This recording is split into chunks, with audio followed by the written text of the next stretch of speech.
Course code BECC 131.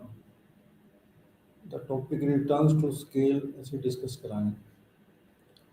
Return to scale ਨੂੰ ਪੰਜਾਬੀ ਚ ਕਹਿੰਦੇ ਆ ਪੈਮਾਨੇ ਦਾ ਪ੍ਰਤੀਕ।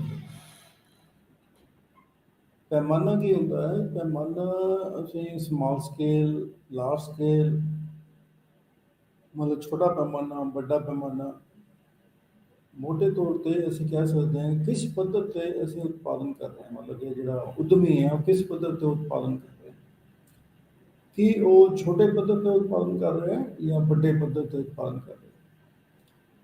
ਜੇ ਉਹ ਵੱਡੇ ਪੱਧਰ ਤੇ ਉਤਪਾਦਨ ਕਰ ਰਿਹਾ ਹੈ, ਮਤਲਬ ਕਿ ਉਤਪਾਦਨ ਨੂੰ ਜ਼ਿਆਦਾ ਕਰ ਰਿਹਾ ਹੈ, ਤਾਂ ਉਸ ਨੂੰ ਕੀ ਫਾਇਦਾ ਹੋਏਗਾ, ਕੀ ਲਾਭ ਹੋਏਗਾ, ਕੀ ਨੁਕਸਾਨ ਹੋਏਗਾ, ਕਿ ਪ੍ਰੋਡਕਸ਼ਨ ਜਿਹੜਾ ਹੈ, ਉਤਪਾਦਨ ਜਿਹੜਾ ਹੈ ਉਹ ਘਟਦੀ ਹੋਈ ਦਰ ਨਾਲ, ਵੱਧਦੀ ਹੋਈ ਦਰ ਦੇ ਨਾਲ ਜਾਂ ਸਮਾਨ ਦਰ ਦੇ ਨਾਲ ਵਧੇਗਾ, ਅਤੇ ਇਸੇ ਤਰ੍ਹਾਂ ਲਾਗਤਾਂ ਤੇ ਕੀ ਅਸਰ ਹੋਏਗਾ। ਤਾਂ ਇਹ ਰਿਟਰਨਸ ਟੂ ਸਕੇਲ ਜਿਹੜਾ ਹੈ, ਪਹਿਲੀ ਗੱਲ ਤਾਂ ਹੈ ਇਹ ਦੀਰਘ ਕਾਲ ਦੇ ਵਿੱਚ, ਲੰਮੇ ਸਮੇਂ ਦੇ ਵਿੱਚ ਲਾਗੂ ਹੁੰਦਾ, ਇਹ ਅਲਪ ਕਾਲ ਦੇ ਵਿੱਚ ਲਾਗੂ ਨਹੀਂ ਹੁੰਦਾ, ਕਿਉਂਕਿ ਦੀਰਘ ਕਾਲ ਦੇ ਵਿੱਚ ਹੀ ਅਸੀਂ ਪੈਮਾਨੇ ਨੂੰ, ਮਤਲਬ ਜਿਸ ਪੱਧਰ ਤੇ ਅਸੀਂ ਉਤਪਾਦਨ ਕਰਨਾ ਹੈ ਉਸ ਨੂੰ ਛੋਟਾ ਜਾਂ ਵੱਡਾ ਕਰ ਸਕਦੇ ਹਾਂ। ਉਸ ਦੇ ਹਿਸਾਬ ਨਾਲ ਹੀ ਅਸੀਂ ਜਿਹੜੀ ਮਸ਼ੀਨਾਂ ਦਾ ਸਾਈਜ਼ ਹੈ, ਮੈਨੇਜਮੈਂਟ ਦੀ ਜਿਹੜੀ ਕੈਪੇਬਿਲਿਟੀ ਹੈ, ਜਾਂ ਕੱਚੇ ਮਾਲ ਨੂੰ ਖਰੀਦਣਾ ਜਾਂ ਬਣੇ ਹੋਏ ਮਾਲ ਨੂੰ ਵੇਚਣਾ, ਉਸੇ ਪੱਧਰ ਤੇ ਅਸੀਂ ਕਰਦੇ ਹਾਂ ਜਿਸ ਪੱਧਰ ਤੇ ਉਤਪਾਦਨ ਕਰ ਰਹੇ ਹਾਂ। ਅਤੇ ਇਸ ਨੂੰ ਥੋੜ੍ਹੇ ਸਮੇਂ ਦੇ ਵਿੱਚ ਨਹੀਂ ਅਸੀਂ ਕਰ ਸਕਦੇ, ਇਸ ਨੂੰ ਕਰਨ ਦੇ ਲਈ ਸਾਨੂੰ ਟਾਈਮ ਜਿਹੜਾ ਹੈ ਉਹ ਲੰਮਾ ਚਾਹੀਦਾ ਹੈ। ਤਾਂ ਰਿਟਰਨ ਟੂ ਸਕੇਲ ਨੂੰ ਜੇ ਅਸੀਂ ਬਰੋਡਲੀ ਡਿਫਾਈਨ ਕਰਨਾ ਹੋਵੇ ਤਾਂ ਅਸੀਂ ਇਹ ਕਹਿ ਸਕਦੇ ਹਾਂ ਕਿ ਕੁੱਲ ਉਤਪਾਦਨ ਦਾ ਜਿਹੜੇ ਟੋਟਲ ਇਨਪੁਟਸ ਨੇ ਜਾਂ ਆਲ ਇਨਪੁਟਸ ਨੇ, ਜਿਹੜੇ ਆਦਾਨ ਜਿਹਨੂੰ ਅਸੀਂ ਕਹਿੰਦੇ ਹਾਂ, ਜਦੋਂ ਉਹਨਾਂ ਵਿੱਚ ਤਬਦੀਲੀ ਕਰਦੇ ਹਾਂ ਤਾਂ ਕੀ ਬਿਹੇਵੀਅਰ ਹੁੰਦਾ, ਕੀ ਵਰਤਾਅ ਹੁੰਦਾ। ਕੁੱਲ ਉਤਪਾਦਨ ਦੇ ਸਾਧਨਾਂ ਵਿੱਚ ਤਬਦੀਲੀ ਕਰਨ ਦੇ ਨਾਲ ਜਾਂ ਸਾਰੇ ਉਤਪਾਦਨ ਦੇ ਸਾਧਨਾਂ ਵਿੱਚ ਤਬਦੀਲੀ ਕਰਨ ਦੇ ਨਾਲ ਕੁੱਲ ਉਤਪਾਦਨ ਦਾ ਕੀ ਵਿਵਹਾਰ ਹੈ, ਕੀ ਵਤੀਰਾ ਹੈ। ਕੁੱਲ ਉਤਪਾਦਨ ਘਟਦੀ ਦਰ ਨਾਲ ਵੱਧਦਾ ਹੈ, ਵੱਧਦੀ ਦਰ ਨਾਲ ਵੱਧਦਾ ਹੈ, ਜਾਂ ਸਮਾਨ ਦਰ ਨਾਲ ਵੱਧਦਾ ਹੈ। ਮਤਲਬ ਕਿ inputs, all inputs and the total output, ਇਹਨਾਂ ਦੇ ਜਿਹੜੇ ਰਿਲੇਸ਼ਨਸ਼ਿਪ ਹੈ, ਇਹਨਾਂ ਦਾ ਜਿਹੜਾ ਸੰਬੰਧ ਹੈ, ਉਸ ਨੂੰ ਅਸੀਂ ਰਿਟਰਨਸ ਟੂ ਸਕੇਲ ਜਾਂ ਪੈਮਾਨੇ ਦੇ ਪ੍ਰਤੀਫਲ ਕਹਿੰਦੇ ਹਾਂ। ਤਾਂ ਇਹ ਮੈਂ ਦੱਸ ਚੁੱਕਾ, ਲੰਮੇ ਸਮੇਂ ਦੀ ਕੰਸੈਪਟ ਹੈ। ਇਸ ਦੇ ਵਿੱਚ ਕੁਝ ਉਤਪਾਦਨ ਦੇ ਸਾਧਨ ਸਥਿਰ ਜਾਂ ਕੁਝ ਸਾਧਨ ਪਰਿਵਰਤਨਸ਼ੀਲ ਹੋਣ, ਇਸ ਤਰ੍ਹਾਂ ਨਹੀਂ ਹੁੰਦਾ। ਇਸ ਪੈਮਾਨੇ ਦੇ ਪ੍ਰਤੀਫਲ ਦੇ ਵਿੱਚ ਸਾਰੇ ਉਤਪਾਦਨ ਦੇ ਸਾਧਨਾਂ ਵਿੱਚ ਪਰਿਵਰਤਨ ਕੀਤਾ ਜਾਂਦਾ ਹੈ, ਵੇਰੀਏਬਲ ਹੁੰਦੇ ਨੇ। ਕਿਸੇ ਉਤਪਾਦਨ ਦੇ ਸਾਧਨ ਨੂੰ ਅਸੀਂ ਸਥਿਰ ਨਹੀਂ ਰੱਖਦੇ। ਅਤੇ ਇੱਕ ਹੋਰ ਚੀਜ਼ ਹੈ ਕਿ ਜਿਹੜੇ ਉਤਪਾਦਨ ਦੇ ਸਾਧਨਾਂ ਵਿੱਚ ਤਬਦੀਲੀ ਕੀਤੀ ਜਾਂਦੀ ਹੈ ਉਹ ਇੱਕੋ ਹੀ ਅਨੁਪਾਤ ਦੇ ਵਿੱਚ ਕੀਤੀ ਜਾਂਦੀ ਹੈ। ਇੱਕੋ ਹੀ ਅਨੁਪਾਤ ਦਾ ਮਤਲਬ ਆਪਾਂ ਟੇਬਲ ਦੇ ਵਿੱਚ ਅਸੀਂ ਡਿਸਕਸ ਕਰਾਂਗੇ। ਤਾਂ ਜੇ ਅਸੀਂ ਇਹ ਮੰਨ ਲਈਏ ਕਿ ਮੰਨ ਲਓ ਦੋ ਉਤਪਾਦਨ ਦੇ ਸਾਧਨ ਹੈ, ਲੇਬਰ ਐਂਡ ਕੈਪੀਟਲ। ਤਾਂ ਜੇ ਲੇਬਰ ਅਤੇ ਕੈਪੀਟਲ ਦਾ ਜਿਹੜਾ ਅਨੁਪਾਤ ਹੈ, ਮਤਲਬ ਕਿ ਉਹ 1:2 ਹੈ, ਤਾਂ ਅਸੀਂ ਲੇਬਰ ਅਤੇ ਕੈਪੀਟਲ ਦੇ ਵਿੱਚ ਵਾਧਾ ਕਰਾਂਗੇ ਜਾਂ ਕਮੀ ਕਰਾਂਗੇ, ਲੇਕਿਨ ਜਿਹੜੀ ਰੇਸ਼ੋ ਹੈ ਲੇਬਰ ਅਤੇ ਕੈਪੀਟਲ ਦੀ ਉਹ 1:2 ਹੀ ਰਹੇਗੀ ਜਾਂ 2:1 ਹੀ ਰਹੇਗੀ। ਤਾਂ ਇਸ ਤਰ੍ਹਾਂ ਮਤਲਬ ਅਨੁਪਾਤ ਜਿਹੜਾ ਹੈ ਉਹ ਸੇਮ ਰਹੇਗਾ, ਪਰ ਪਰਿਵਰਤਨ ਹੋਏਗਾ। ਤਾਂ ਜੇ ਦੋ ਉਤਪਾਦਨ ਦੇ ਸਾਧਨ ਅਸੀਂ ਮੰਨ ਕੇ ਚੱਲਦੇ ਹਾਂ, ਤਾਂ ਦੋ ਉਤਪਾਦਨ ਦੇ ਸਾਧਨਾਂ ਦਾ ਮਤਲਬ ਹੋਇਆ ਕਿ production is the function of labour and capital, ਕਿ ਉਤਪਾਦਨ ਜਿਹੜਾ ਹੈ ਲੇਬਰ ਅਤੇ ਕੈਪੀਟਲ ਦਾ ਕੀ ਹੈ, ਫਲਨ ਹੈ। ਅਤੇ ਜੇ ਅਸੀਂ ਐਮ ਟਾਈਮਸ, ਮਤਲਬ ਕਿ ਮਤਲਬ 2 ਗੁਣਾ ਅਸੀਂ ਲੇਬਰ ਅਤੇ ਕੈਪੀਟਲ ਦੇ ਵਿੱਚ ਵਾਧਾ ਕਰਦੇ ਹਾਂ, ਤਾਂ ਕੀ ਉਤਪਾਦਨ ਜਿਹੜਾ ਹੈ ਦੁੱਗਣਾ ਹੋਏਗਾ, ਜਾਂ ਕੀ ਉਤਪਾਦਨ ਦੁੱਗਣੇ ਤੋਂ ਘੱਟ ਹੋਏਗਾ, ਜਾਂ ਕੀ ਉਤਪਾਦਨ ਦੁੱਗਣੇ ਤੋਂ ਜ਼ਿਆਦਾ ਹੋਏਗਾ। ਤਾਂ ਉਸ ਹਿਸਾਬ ਨਾਲ, ਉਸ ਦੇ ਅਨੁਸਾਰ ਅਸੀਂ ਘਟਦੇ ਪੈਮਾਨੇ ਦਾ ਪ੍ਰਤੀਫਲ, ਵੱਧਦੇ ਪੈਮਾਨੇ ਦਾ ਪ੍ਰਤੀਫਲ ਜਾਂ ਸਮਾਨ ਪੈਮਾਨੇ ਦੇ ਪ੍ਰਤੀਫਲ ਨੂੰ ਅਸੀਂ ਡਿਫਾਈਨ ਕਰ ਸਕਦੇ ਹਾਂ। ਤਾਂ ਹੁਣ ਪੈਮਾਨੇ ਦੇ ਪ੍ਰਤੀਫਲ ਦੀਆਂ ਜਿਹੜੀਆਂ ਅਜੰਪਸ਼ਨਸ ਨੇ ਉਹ ਆਪਾਂ ਵੈਸੇ ਦੱਸ ਚੁੱਕੇ ਹਾਂ ਕਿ ਇਹ ਲੌਂਗ ਰਨ 'ਚ ਲਾਗੂ ਹੁੰਦਾ ਹੈ, ਅਤੇ ਇਸ ਦੇ ਵਿੱਚ ਸਾਰੇ ਉਤਪਾਦਨ ਦੇ ਸਾਧਨ ਜਿਹੜੇ ਨੇ ਉਹ ਪਰਿਵਰਤਨਸ਼ੀਲ ਹੁੰਦੇ ਹਨ ਅਤੇ ਸਾਰੇ ਉਤਪਾਦਨ ਦੇ ਸਾਧਨਾਂ ਵਿੱਚ ਪਰਿਵਰਤਨ ਇੱਕੋ ਹੀ ਅਨੁਪਾਤ ਵਿੱਚ ਕੀਤਾ ਜਾਂਦਾ ਹੈ। ਤਾਂ ਹੁਣ ਇਸ ਦੇ ਅਨੁਸਾਰ ਕਿ ਜਿਸ ਅਨੁਪਾਤ ਦੇ ਵਿੱਚ ਅਸੀਂ ਸਾਧਨਾਂ ਵਿੱਚ ਤਬਦੀਲੀ ਕਰਦੇ ਹਾਂ ਤਾਂ ਉਤਪਾਦਨ ਵਿੱਚ ਪਰਿਵਰਤਨ ਉਸ ਤੋਂ ਜ਼ਿਆਦਾ ਹੁੰਦਾ ਹੈ, ਘੱਟ ਹੁੰਦਾ ਹੈ ਜਾਂ ਸਮਾਨ ਹੁੰਦਾ ਹੈ, ਉਸ ਦੇ ਅਨੁਸਾਰ ਅਸੀਂ ਰਿਟਰਨਸ ਟੂ ਸਕੇਲ ਨੂੰ 3 ਹਿੱਸਿਆਂ ਵਿੱਚ ਅਸੀਂ ਵੰਡ ਸਕਦੇ ਹਾਂ।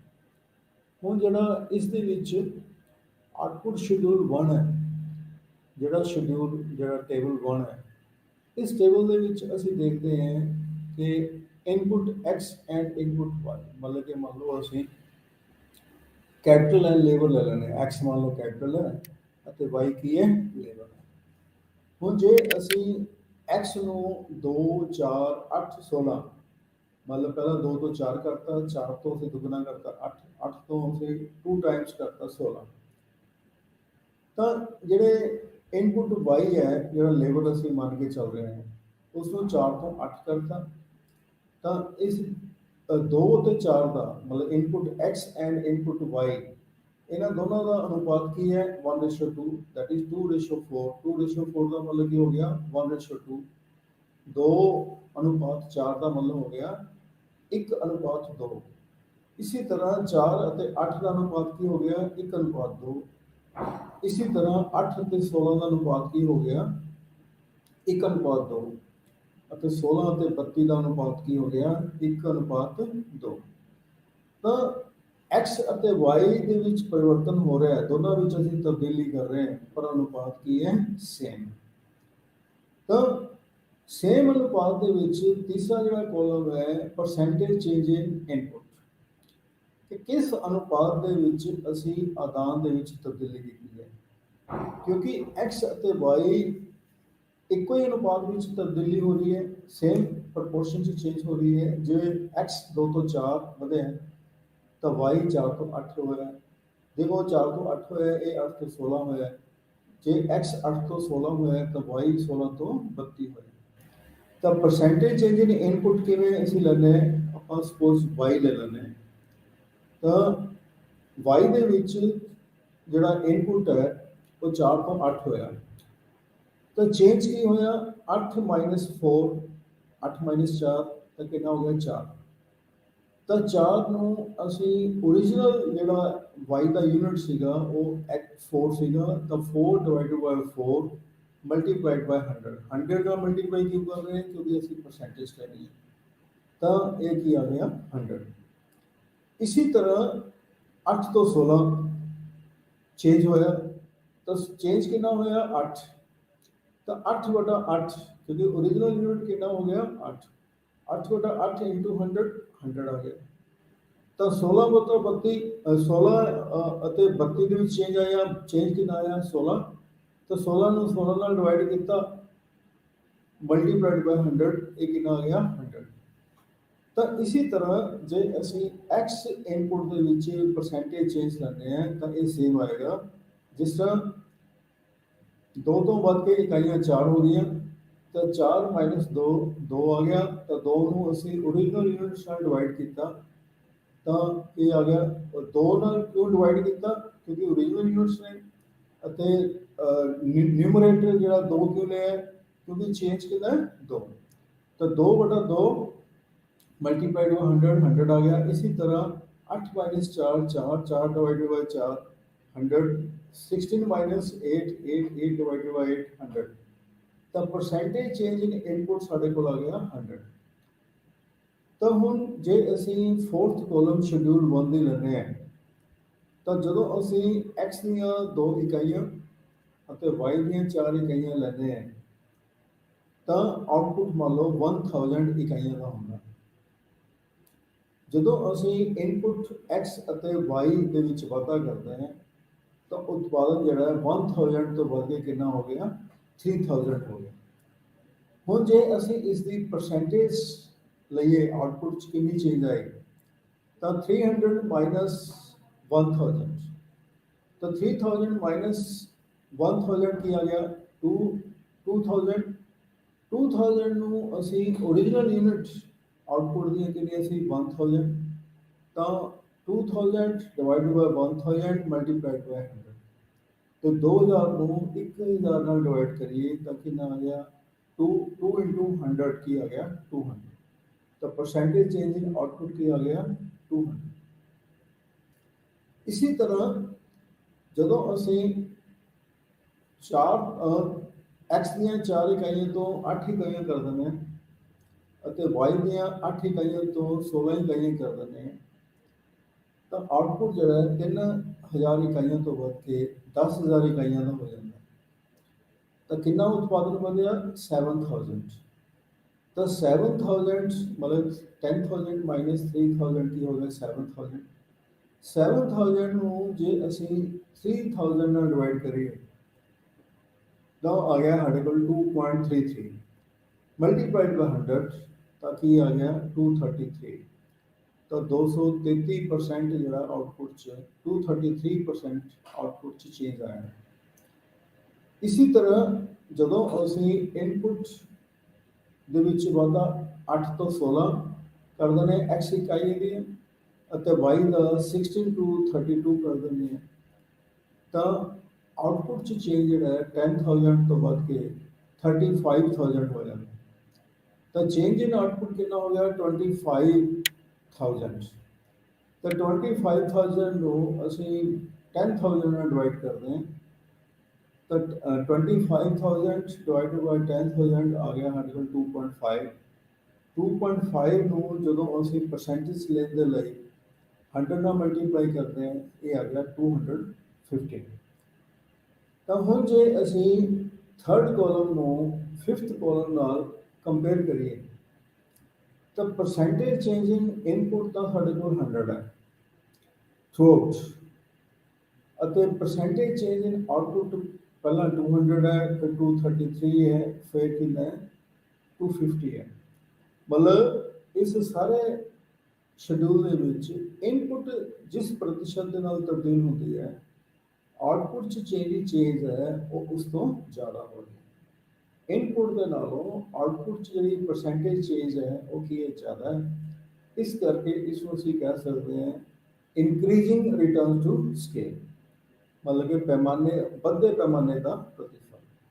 ਜਦੋਂ ਹੁਣ ਜੇ ਅਸੀਂ ਡੈਫੀਨੇਸ਼ਨ ਦੇਣੀ ਹੋਵੇ, ਜਦੋਂ ਪ੍ਰਤੀਸ਼ਤ ਉਤਪਾਦਨ ਵਿੱਚ ਤਬਦੀਲੀ ਪ੍ਰਤੀਸ਼ਤ ਸਾਧਨਾਂ ਵਿੱਚ ਤਬਦੀਲੀ ਨਾਲੋਂ ਜ਼ਿਆਦਾ ਹੋਵੇ ਤਾਂ ਇਸ ਨੂੰ ਅਸੀਂ ਵੱਧਦੇ ਪੈਮਾਨੇ ਦੇ ਪ੍ਰਤੀਫਲ ਕਹਿ ਦਿੰਦੇ ਹਾਂ। ਤਾਂ ਉਤਪਾਦਨ ਦੇ ਸ਼ੁਰੂ ਵਿੱਚ ਵੱਧਦੇ ਪੈਮਾਨੇ ਦਾ ਪ੍ਰਤੀਫਲ ਲਾਗੂ ਹੁੰਦਾ। ਤਾਂ ਇਸ ਦੇ ਵਿੱਚ ਨੀਚੇ ਲਿਖਿਆ ਵੀ ਹੋਇਆ ਕਿ ਜਦੋਂ ਐਟ ਆਲ ਦਾ ਸਟੇਜਿਸ ਤਾਂ ਜਿਹੜੀ ਕੁਆਂਟਿਟੀ ਆਫ ਇਨਪੁੱਟ ਹੈ ਉਹ 100% ਚੇਂਜ ਹੋ ਰਹੀ ਹੈ, ਅਤੇ ਜਦੋਂ ਅਸੀਂ ਇਨਪੁੱਟ 'ਚ ਚੇਂਜ ਕਰਦੇ ਹਾਂ ਉਹ ਆਊਟਪੁੱਟ 'ਚ ਜਿਹੜੀ ਚੇਂਜ ਹੈ ਉਹ 100% ਦੇ ਨਾਲੋਂ ਕੀ ਹੈ ਜ਼ਿਆਦਾ, ਮਤਲਬ ਕਿ ਜਿਸ ਅਨੁਪਾਤ ਦੇ ਵਿੱਚ ਜਾਂ ਜਿਸ ਪ੍ਰਤੀਸ਼ਤ ਦੇ ਵਿੱਚ ਆਦਾਨ ਵਿੱਚ ਜਾਂ ਸਾਧਨਾਂ ਵਿੱਚ ਤਬਦੀਲੀ ਹੁੰਦੀ ਹੈ ਉਸ ਤੋਂ ਜ਼ਿਆਦਾ ਅਨੁਪਾਤ ਦੇ ਵਿੱਚ ਉਤਪਾਦਨ ਵਿੱਚ ਤਬਦੀਲੀ ਹੋ ਰਹੀ ਹੈ। ਇਸ ਕਰਕੇ ਇਸ ਨੂੰ ਅਸੀਂ ਵੱਧਦੇ ਪੈਮਾਨੇ ਦਾ ਪ੍ਰਤੀਫਲ ਕਹਿੰਦੇ ਹਾਂ। ਜਦੋਂ ਉਤਪਾਦਕ ਸ਼ੁਰੂ ਵਿੱਚ ਉਤਪਾਦਨ ਦੇ ਸਕੇਲ ਦੇ ਵਿੱਚ ਪੈਮਾਨੇ ਵਿੱਚ ਵਾਧਾ ਕਰਦਾ ਤਾਂ ਉਤਪਾਦਨ ਵਿੱਚ ਵੱਧਦੇ ਪੈਮਾਨੇ ਦੇ ਨਾਲ ਹੁੰਦਾ। ਤਾਂ ਜੇ ਹੁਣ ਅਸੀਂ ਸ਼ਡਿਊਲ ਸੈਕਿੰਡ ਨੂੰ ਦੇਖੀਏ ਤਾਂ ਫਸਟ ਐਂਡ ਜਿਹੜੀ ਸੈਕਿੰਡ ਕਾਲਮ ਹੈ ਉਹ ਤਾਂ ਸ਼ਡਿਊਲ 1 ਵਾਲੀ ਹੀ ਹੈ, ਅਤੇ ਥਰਡ ਜਿਹੜੀ ਕਾਲਮ ਹੈ ਉਹ ਵੀ ਪਰਸੈਂਟੇਜ ਚੇਂਜ ਇਨ ਇਨਪੁਟਸ ਜਿਹੜੀ ਹੈ 100% ਹੀ ਹੈ। ਇਹ 100% ਆਪਾਂ ਕਿਵੇਂ ਕੀਤਾ ਇਹ ਅਸੀਂ ਡਿਸਕਸ ਕਰ ਚੁੱਕੇ ਹਾਂ। ਲੇਕਿਨ ਜਿਹੜਾ ਫੋਰਥ ਅਤੇ ਫਿਫਥ ਕਾਲਮ ਹੈ ਇਹਦੇ ਵਿੱਚ ਚੇਂਜ ਹੈ। ਤਾਂ ਹੁਣ ਫਸਟ ਅਤੇ ਸੈਕਿੰਡ ਕਾਲਮ ਵਿੱਚ ਜਦੋਂ ਅਸੀਂ ਇਨਪੁੱਟ 2 ਇਕਾਈਆਂ ਅਤੇ y ਦੀਆਂ 4 ਇਕਾਈਆਂ ਯੂਜ਼ ਕਰ ਰਹੇ ਹਾਂ ਤਾਂ ਉਤਪਾਦਨ ਹੁੰਦਾ 1000 ਇਕਾਈਆਂ। ਜਦੋਂ x ਅਤੇ y ਦੀ ਇਨਪੁੱਟ ਦੇ ਵਿੱਚ 4 ਅਤੇ 8 ਇਕਾਈਆਂ ਲਗਾਈਆਂ ਜਾਂਦੀਆਂ ਤਾਂ ਆਊਟਪੁੱਟ ਜਿਹੜਾ ਹੈ ਉਹ 1000 ਤੋਂ ਵੱਧ ਕੇ 2000 ਇਕਾਈਆਂ ਦਾ ਹੋ ਜਾਂਦਾ ਹੈ। ਤਾਂ ਹੁਣ ਪਰਸੈਂਟੇਜ ਚੇਂਜ ਇਨ ਆਊਟਪੁੱਟ ਕਿੰਨਾ ਹੋ ਗਿਆ 2000 ਮਾਈਨਸ 1000 ਕਿੰਨਾ ਹੋ ਗਿਆ 1000। ਤਾਂ 1000 ਨੂੰ 1000 ਡਿਵਾਈਡ ਕੀਤਾ 1 ਇੱਕ ਨੂੰ ਜੇ ਅਸੀਂ 100 ਨਾਲ ਮਲਟੀਪਲਾਈ ਕਰੀਏ ਤਾਂ ਕੀ ਆ ਗਿਆ 100। ਇਸੀ ਤਰ੍ਹਾਂ ਜਦੋਂ ਅਸੀਂ 8 ਅਤੇ 16 ਇਕਾਈਆਂ x ਅਤੇ y ਦੀਆਂ ਯੂਜ਼ ਕਰਦੇ ਹਾਂ ਤਾਂ ਆਉਟਪੁੱਟ ਜਿਹੜਾ ਹੈ ਉਹ 2000 ਇਕਾਈਆਂ ਤੋਂ ਵੱਧ ਕੇ 4000 ਇਕਾਈਆਂ ਦਾ ਹੋ ਜਾਂਦਾ ਹੈ। ਅਤੇ ਚੇਂਜ ਕਿੰਨੀ ਆ ਗਈ, ਉਤਪਾਦਨ ਵਿੱਚ ਵਾਧਾ ਕਿੰਨਾ ਹੋਇਆ 2000 ਇਕਾਈਆਂ ਦਾ। ਤਾਂ 2000 ਇਕਾਈਆਂ ਨੂੰ 2000 ਨਾਲ ਡਿਵਾਈਡ ਕਰੀਏ ਓਰੀਜਨਲ ਯੂਨਿਟਸ ਦੇ ਨਾਲ ਅਤੇ ਮਲਟੀਪਲਾਈਡ ਬਾਈ 100 ਕਰੀਏ ਤਾਂ ਪਰਸੈਂਟੇਜ ਚੇਂਜ ਇਨ ਆਉਟਪੁੱਟ ਜਿਹੜਾ ਉਹ 100 ਹੋ ਗਿਆ। ਇਸੀ ਤਰ੍ਹਾਂ ਜਦੋਂ x ਅਤੇ y ਅਸੀਂ 16 ਅਤੇ 32 ਇਕਾਈਆਂ ਦਾ ਕਰ ਦੇਣਾ ਹੈ ਤਾਂ ਆਉਟਪੁੱਟ ਜਿਹੜਾ ਹੈ 4000 ਇਕਾਈਆਂ ਤੋਂ ਵੱਧ ਕੇ 8000 ਇਕਾਈਆਂ ਦਾ ਹੋ ਜਾਂਦਾ ਹੈ। ਤਾਂ ਚੇਂਜ ਇਨ ਆਉਟਪੁੱਟ ਕਿੰਨਾ ਹੋ ਗਿਆ 4000। ਤਾਂ 4000 ਡਿਵਾਈਡਡ ਬਾਈ 4000 ਮਲਟੀਪਲਾਈ ਬਾਈ 100 ਇਹ ਕਿੰਨਾ ਆ ਗਿਆ 100। ਹੁਣ ਜਦੋਂ ਅਸੀਂ ਪਰਸੈਂਟੇਜ ਚੇਂਜ ਇਨ ਇਨਪੁੱਟ ਨੂੰ ਪਰਸੈਂਟੇਜ ਚੇਂਜ ਇਨ ਆਉਟਪੁੱਟ ਨਾਲ ਕੰਪੇਅਰ ਕਰਦੇ ਹਾਂ ਤਾਂ ਜਿੰਨੇ ਪ੍ਰਤੀਸ਼ਤ ਇਨਪੁੱਟ 'ਚ ਚੇਂਜ ਆ ਰਹੀ ਹੈ ਉਨੇ ਹੀ ਪ੍ਰਤੀਸ਼ਤ ਆਉਟਪੁੱਟ 'ਚ ਚੇਂਜ ਆਉਂਦੀ ਹੈ। ਤਾਂ ਇਸ ਦਾ ਮਤਲਬ ਕਿ ਜਿਸ ਪ੍ਰਪੋਰਸ਼ਨ ਦੇ ਨਾਲ ਜਿਸ ਅਨੁਪਾਤ ਦੇ ਨਾਲ ਅਸੀਂ ਸਾਧਨਾਂ ਵਿੱਚ ਤਬਦੀਲੀ ਕਰਦੇ ਹਾਂ ਉਸੇ ਅਨੁਪਾਤ ਦੇ ਵਿੱਚ ਉਤਪਾਦਨ ਵਿੱਚ ਤਬਦੀਲੀ ਹੁੰਦੀ ਹੈ। ਇਸ ਕਰਕੇ ਅਸੀਂ ਇਸ ਨੂੰ ਸਮਾਨ ਪੈਮਾਨੇ ਦਾ ਪ੍ਰਤੀਫਲ ਕਹਿੰਦੇ ਹਾਂ। ਇਹ ਉਤਪਾਦਨ ਦੀ ਦੂਸਰੀ ਸਟੇਜ ਕਹਿ ਸਕਦੇ ਹਾਂ ਅਸੀਂ ਕਿ ਜਦੋਂ ਵੱਡੇ ਪੈਮਾਨੇ ਦੇ ਪ੍ਰਤੀਫਲ ਤੋਂ ਬਾਅਦ ਇੱਕ ਸਟੇਜ ਤੱਕ ਅਸੀਂ ਜਦੋਂ ਇਨਪੁੱਟ ਚੇਂਜ ਕਰਦੇ ਹਾਂ ਤਾਂ ਉਤਪਾਦਨ ਵੱਧਦੇ ਹੋਏ ਪੈਮਾਨੇ ਦੇ ਮੁਤਾਬਕ ਵੱਧਦਾ ਹੈ ਅਤੇ ਉਸ ਤੋਂ ਬਾਅਦ ਜੇ ਅਸੀਂ ਇਨਪੁੱਟ ਚੇਂਜ ਕਰਦੇ ਹਾਂ ਜਾਂ ਵਾਧਾ ਕਰਦੇ ਹਾਂ ਤਾਂ ਆਉਟਪੁੱਟ ਉਸੇ ਅਨੁਪਾਤ ਵਿੱਚ ਵਾਧਾ ਹੁੰਦਾ ਹੈ ਜਿਸ ਅਨੁਪਾਤ ਵਿੱਚ ਅਸੀਂ ਇਨਪੁੱਟ ਚੇਂਜ ਕਰਦੇ ਹਾਂ। ਤਾਂ ਨੀਚੇ ਇਸ ਸ਼ਡਿਊਲ ਦੇ ਨੀਚੇ ਲਿਖਿਆ ਹੀ ਹੋਇਆ ਹੈ ਕਿ ਹਰੇਕ ਸਟੇਜ ਦੇ ਉੱਤੇ ਇਨਪੁੱਟ 'ਚ ਵਾਧਾ 100% ਹੋ ਰਿਹਾ ਅਤੇ ਆਉਟਪੁੱਟ 'ਚ ਵਾਧਾ ਵੀ 100% ਹੀ ਹੋ ਰਿਹਾ। ਤਾਂ ਇਸ ਦਾ ਮਤਲਬ ਇਹ ਸਮਾਨ ਪੈਮਾਨੇ ਦਾ ਪ੍ਰਤੀਫਲ ਹੈ ਅਤੇ ਐਵਰੇਜ ਕੋਸਟ ਆਫ ਪ੍ਰੋਡਕਸ਼ਨ ਵੀ ਕੀ ਰਹਿਣੀ ਹੈ ਸੇਮ ਰਹਿਣੀ। ਹੁਣ ਜੇ ਅਸੀਂ ਸ਼ਡਿਊਲ 3 ਨੂੰ ਦੇਖੀਏ ਤਾਂ up to 3rd column schedule 1 ਅਤੇ ਸ਼ਡਿਊਲ 2 ਵਾਲਾ ਹੀ ਹੈ। ਲੇਕਿਨ ਪਹਿਲੇ ਔਰ ਜੇ ਅਸੀਂ 4th ਕਾਲਮ ਅਤੇ 5th ਕਾਲਮ ਨੂੰ ਦੇਖਦੇ ਹਾਂ ਤਾਂ ਜਦੋਂ ਅਸੀਂ x ਅਤੇ y ਦੀਆਂ 2 ਅਤੇ 4 ਇਕਾਈਆਂ ਨੂੰ ਯੂਜ਼ ਕਰਦੇ ਹਾਂ ਤਾਂ ਆਉਟਪੁੱਟ ਹੁੰਦਾ 1000 ਇਕਾਈਆਂ।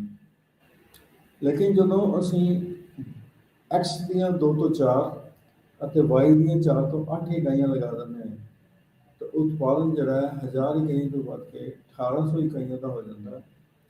ਤਾਂ ਚੇਂਜ ਕਿੰਨੀ ਆਈ, ਉਤਪਾਦਨ ਵਿੱਚ ਵਾਧਾ ਕਿੰਨਾ ਹੋਇਆ 800 ਇਕਾਈਆਂ ਦਾ। ਤਾਂ ਓਰੀਜਨਲ ਇਕਾਈਆਂ ਕਿੰਨੀਆਂ ਸੀਗੀਆਂ ਉਹ 1000। ਤਾਂ 800 ਡਿਵਾਈਡਡ ਬਾਈ 1000 ਕਿੰਨਾ ਹੋ ਗਿਆ 0.8। ਤਾਂ 0.8 ਨੂੰ ਜਦੋਂ ਅਸੀਂ ਪਰਸੈਂਟੇਜ ਲੈਣ ਦੇ ਲਈ 100 ਨਾਲ ਮਲਟੀਪਲਾਈ ਕਰਦੇ ਹਾਂ ਤਾਂ ਕਿੰਨਾ ਆ ਗਿਆ 80। ਇਸੀ ਤਰ੍ਹਾਂ ਜਦੋਂ ਅਸੀਂ 4 ਤੋਂ 8 x ਦੀਆਂ ਅਤੇ y ਦੀਆਂ 8 ਤੋਂ 16 ਇਕਾਈਆਂ ਕਰ ਦਿੰਦੇ ਹਾਂ ਤਾਂ ਉਤਪਾਦਨ ਜਿਹੜਾ ਹੈ 1800 ਇਕਾਈਆਂ ਤੋਂ ਵੱਧ ਕੇ 2500 ਇਕਾਈਆਂ ਦਾ ਹੋ ਜਾਂਦਾ ਹੈ। ਤਾਂ ਚੇਂਜ ਹੋ ਗਿਆ ਜਾਂ ਉਤਪਾਦਨ ਵਿੱਚ ਵਾਧਾ ਹੋ ਗਿਆ 700 ਇਕਾਈਆਂ ਦਾ। ਤਾਂ 700 ਨੂੰ ਜਦੋਂ ਅਸੀਂ 1800 ਦੇ ਨਾਲ ਡਿਵਾਈਡ ਕਰੀਏ ਤਾਂ ਕਿੰਨਾ ਆ ਗਿਆ 0.39। 0.39 ਨੂੰ ਜਦੋਂ ਅਸੀਂ 100 ਨਾਲ ਮਲਟੀਪਲਾਈ ਕੀਤਾ ਤਾਂ ਆ ਗਿਆ 39। ਇਸੀ ਤਰ੍ਹਾਂ x ਇਕਾਈਆਂ ਜਦੋਂ ਅਸੀਂ 8 ਤੋਂ 16 ਅਤੇ y ਦੀਆਂ 16 ਤੋਂ 32 ਇਕਾਈਆਂ ਇਨਕਰੀਜ਼ ਕਰ ਦਿੰਦੇ ਹਾਂ ਤਾਂ ਆਉਟਪੁੱਟ ਜਿਹੜਾ ਹੈ ਉਹ 2500 ਤੋਂ ਇਨਕਰੀਜ਼ ਹੋ ਕੇ 3000 ਇਕਾਈਆਂ ਦਾ ਹੋ ਜਾਂਦਾ। ਤਾਂ ਇਨਕਰੀਜ਼ ਹੋਇਆ 500 ਇਕਾਈਆਂ ਦਾ। ਤਾਂ ਇਨਕਰੀਜ਼ ਹੋਇਆ ਸਾਡੇ ਕੋਲ 500 ਇਕਾਈਆਂ ਦਾ। ਤਾਂ 500 ਨੂੰ ਅਸੀਂ 2500 ਨਾਲ ਜਦੋਂ ਡਿਵਾਈਡ ਕਰੀਏ ਤਾਂ ਕਿੰਨਾ ਹੋ ਗਿਆ 0.2। ਤਾਂ 0.2 ਨੂੰ ਅਸੀਂ ਜਦੋਂ 100 ਨਾਲ ਮਲਟੀਪਲਾਈ ਕਰੀਏ ਕਿੰਨਾ ਹੋ ਗਿਆ 20। ਤਾਂ ਹੁਣ ਜੇ ਅਸੀਂ 3rd ਅਤੇ 5th ਕਾਲਮ ਨਾਲ ਕੰਪੇਅਰ ਕਰੀਏ ਤਾਂ ਇਨਪੁੱਟ ਦੇ ਵਿੱਚ ਜਿੰਨੇ ਪ੍ਰਤੀਸ਼ਤ ਦੇ ਨਾਲ ਤਬਦੀਲੀ ਹੋ ਰਹੀ ਹੈ ਆਉਟਪੁੱਟ ਜਿਹੜੀ ਚੇਂਜ ਹੈ ਉਸ ਤੋਂ ਘੱਟ ਪ੍ਰਤੀਸ਼ਤ ਦੇ ਨਾਲ ਹੋ ਰਹੀ ਹੈ। ਤਾਂ ਜਦੋਂ ਆਉਟਪੁੱਟ 'ਚ ਚੇਂਜ ਇਨਪੁੱਟ ਦੇ ਨਾਲੋਂ ਘੱਟ ਪ੍ਰਤੀਸ਼ਤ ਦੇ ਨਾਲ ਹੋਵੇ ਤਾਂ ਇਸ ਨੂੰ ਅਸੀਂ ਘਟਦੇ ਪੈਮਾਨੇ ਦਾ ਪ੍ਰਤੀਫਲ ਕਹਿੰਦੇ ਹਾਂ। ਉਤਪਾਦਨ ਦੀ ਇੱਕ ਸਟੇਜ ਤੋਂ ਬਾਅਦ ਜਦੋਂ ਉਤਪਾਦਕ X ਅਤੇ Y ਦੀਆਂ ਇਕਾਈਆਂ ਵਿੱਚ ਵਾਧਾ ਕਰਦਾ ਹੈ ਜਾਂ ਇਨਪੁੱਟ ਦੇ ਵਿੱਚ ਵਾਧਾ ਕਰਦਾ ਹੈ ਤਾਂ ਉਤਪਾਦਨ ਵਿੱਚ ਵਾਧਾ ਉਸ ਅਨੁਪਾਤ ਵਿੱਚ ਨਹੀਂ ਹੁੰਦਾ, ਉਸ ਤੋਂ ਘੱਟ ਅਨੁਪਾਤ ਵਿੱਚ ਹੁੰਦਾ ਹੈ ਜਿਸ ਅਨੁਪਾਤ ਦੇ ਵਿੱਚ ਅਸੀਂ ਸਾਧਨਾਂ ਵਿੱਚ ਤਬਦੀਲੀ ਕਰਦੇ ਹਾਂ। ਤਾਂ ਪਹਿਲੀ ਸਟੇਜ ਦੇ ਵਿੱਚ ਰਿਪੀਟ ਕਰਦੇ ਹਾਂ, ਉਤਪਾਦਨ ਵੱਧਦੇ ਪੈਮਾਨੇ ਦੇ ਨਾਲ ਮੁਤਾਬਕ ਹੁੰਦਾ ਹੈ। ਵੱਧਦੇ ਪੈਮਾਨੇ ਦਾ ਮਤਲਬ ਜਦੋਂ ਆਉਟਪੁੱਟ ਵਿੱਚ ਅਨੁਪਾਤਿਕ ਤਬਦੀਲੀ ਇਨਪੁੱਟ ਵਿੱਚ ਅਨੁਪਾਤਿਕ ਤਬਦੀਲੀ ਨਾਲੋਂ ਜ਼ਿਆਦਾ ਹੋਵੇ। ਦੂਸਰੀ ਸਟੇਜ ਦੇ ਵਿੱਚ ਸਮਾਨ ਪੈਮਾਨੇ ਦੇ ਪ੍ਰਤੀਫਲ ਦੇ ਨਾਲ ਉਤਪਾਦਨ ਵਿੱਚ ਵਾਧਾ ਹੁੰਦਾ ਹੈ। ਮਤਲਬ ਜਿਸ ਅਨੁਪਾਤ ਵਿੱਚ ਸਾਧਨਾਂ ਵਿੱਚ ਤਬਦੀਲੀ ਹੁੰਦੀ ਹੈ ਉਸੇ ਅਨੁਪਾਤ ਵਿੱਚ ਜੇ ਉਤਪਾਦਨ ਵਿੱਚ ਤਬਦੀਲੀ ਹੋਵੇ ਤਾਂ ਸਮਾਨ ਪੈਮਾਨੇ ਦਾ ਪ੍ਰਤੀਫਲ ਹੋ ਗਿਆ। ਤੀਸਰੀ ਸਟੇਜ ਦੇ ਵਿੱਚ ਜਿਸ ਅਨੁਪਾਤ ਦੇ ਵਿੱਚ ਸਾਧਨਾਂ ਵਿੱਚ ਤਬਦੀਲੀ ਹੁੰਦੀ ਹੈ ਜੇ ਉਸ ਤੋਂ ਘੱਟ ਅਨੁਪਾਤ ਦੇ ਵਿੱਚ ਉਤਪਾਦਨ ਵਿੱਚ ਤਬਦੀਲੀ ਹੋਵੇ ਤਾਂ ਇਸ ਨੂੰ ਅਸੀਂ ਘਟਦੇ ਹੋਏ ਪੈਮਾਨੇ ਦਾ ਪ੍ਰਤੀਫਲ ਕਹਿੰਦੇ ਹਾਂ। ਤਾਂ ਇਹ ਸਾਡੇ ਕੋਲ ਡਾਇਗਰਾਮਸ ਨੇ ਇਨਕਰੀਜ਼ਿੰਗ ਰਿਟਰਨ ਟੂ ਸਕੇਲ,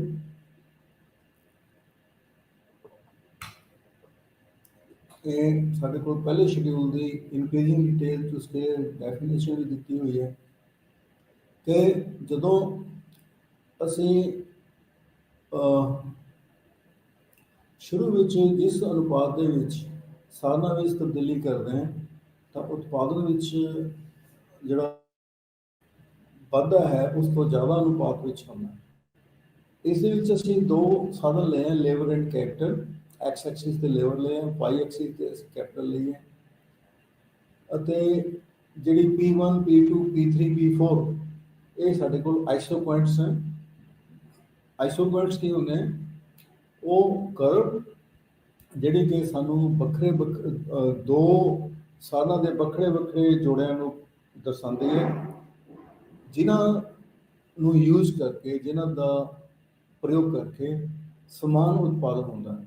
ਜਿਸ ਤਰ੍ਹਾਂ P1 ਤੇ 10 ਇਕਾਈਆਂ ਦਾ ਉਤਪਾਦਨ ਹੁੰਦਾ ਹੈ, P2 ਤੇ 20 ਇਕਾਈਆਂ ਦਾ, P3 ਤੇ 30 ਇਕਾਈਆਂ ਦਾ ਅਤੇ P4 ਤੇ 40 ਇਕਾਈਆਂ ਦਾ ਉਤਪਾਦਨ ਹੁੰਦਾ ਹੈ। ਤਾਂ ਹੁਣ ਅਸੀਂ ਦੇਖਦੇ ਹਾਂ ਕਿ P1 ਤੋਂ P2 P2 ਤੋਂ P3 P3 ਤੋਂ P4 ਜਦੋਂ ਅਸੀਂ ਹਾਇਰ ਆਈਸੋ ਪੁਆਇੰਟ ਤੇ ਜਾਂਦੇ ਹਾਂ, ਸਮਾਨ ਉਤਪਾਦਨ ਵਕਰ ਤੇ ਜਾਂਦੇ ਹਾਂ ਤਾਂ ਉਤਪਾਦਨ ਵਿੱਚ ਵਾਧਾ ਹੁੰਦਾ ਹੈ। ਲੇਕਿਨ ਅਸੀਂ ਦੇਖਦੇ ਹਾਂ ਕਿ A ਤੋਂ B ਜਿਹੜਾ ਗੈਪ ਹੈ, ਜਿਹੜਾ ਡਿਸਟੈਂਸ ਹੈ, ਜਿਹੜਾ ਫਾਸਲਾ ਹੈ ਜਾਂ ਜਿਹੜੇ ਸਾਧਨ ਅਸੀਂ ਲੇਬਰ ਅਤੇ ਕੈਪੀਟਲ ਦੇ ਲਏ, ਜਦੋਂ ਅਸੀਂ 10 ਤੋਂ 20 ਇਕਾਈਆਂ ਦਾ ਉਤਪਾਦਨ ਕਰਦੇ ਹਾਂ ਤਾਂ ਸਾਧਨਾਂ ਦਾ ਸੰਯੋਗ ਲੇਬਰ ਅਤੇ ਕੈਪੀਟਲ ਦਾ ਜਿਹੜਾ ਕੰਬੀਨੇਸ਼ਨ ਹੈ ਉਹ A ਅਤੇ B ਦੇ ਵਿੱਚ ਲੈਂਦੇ ਹਾਂ।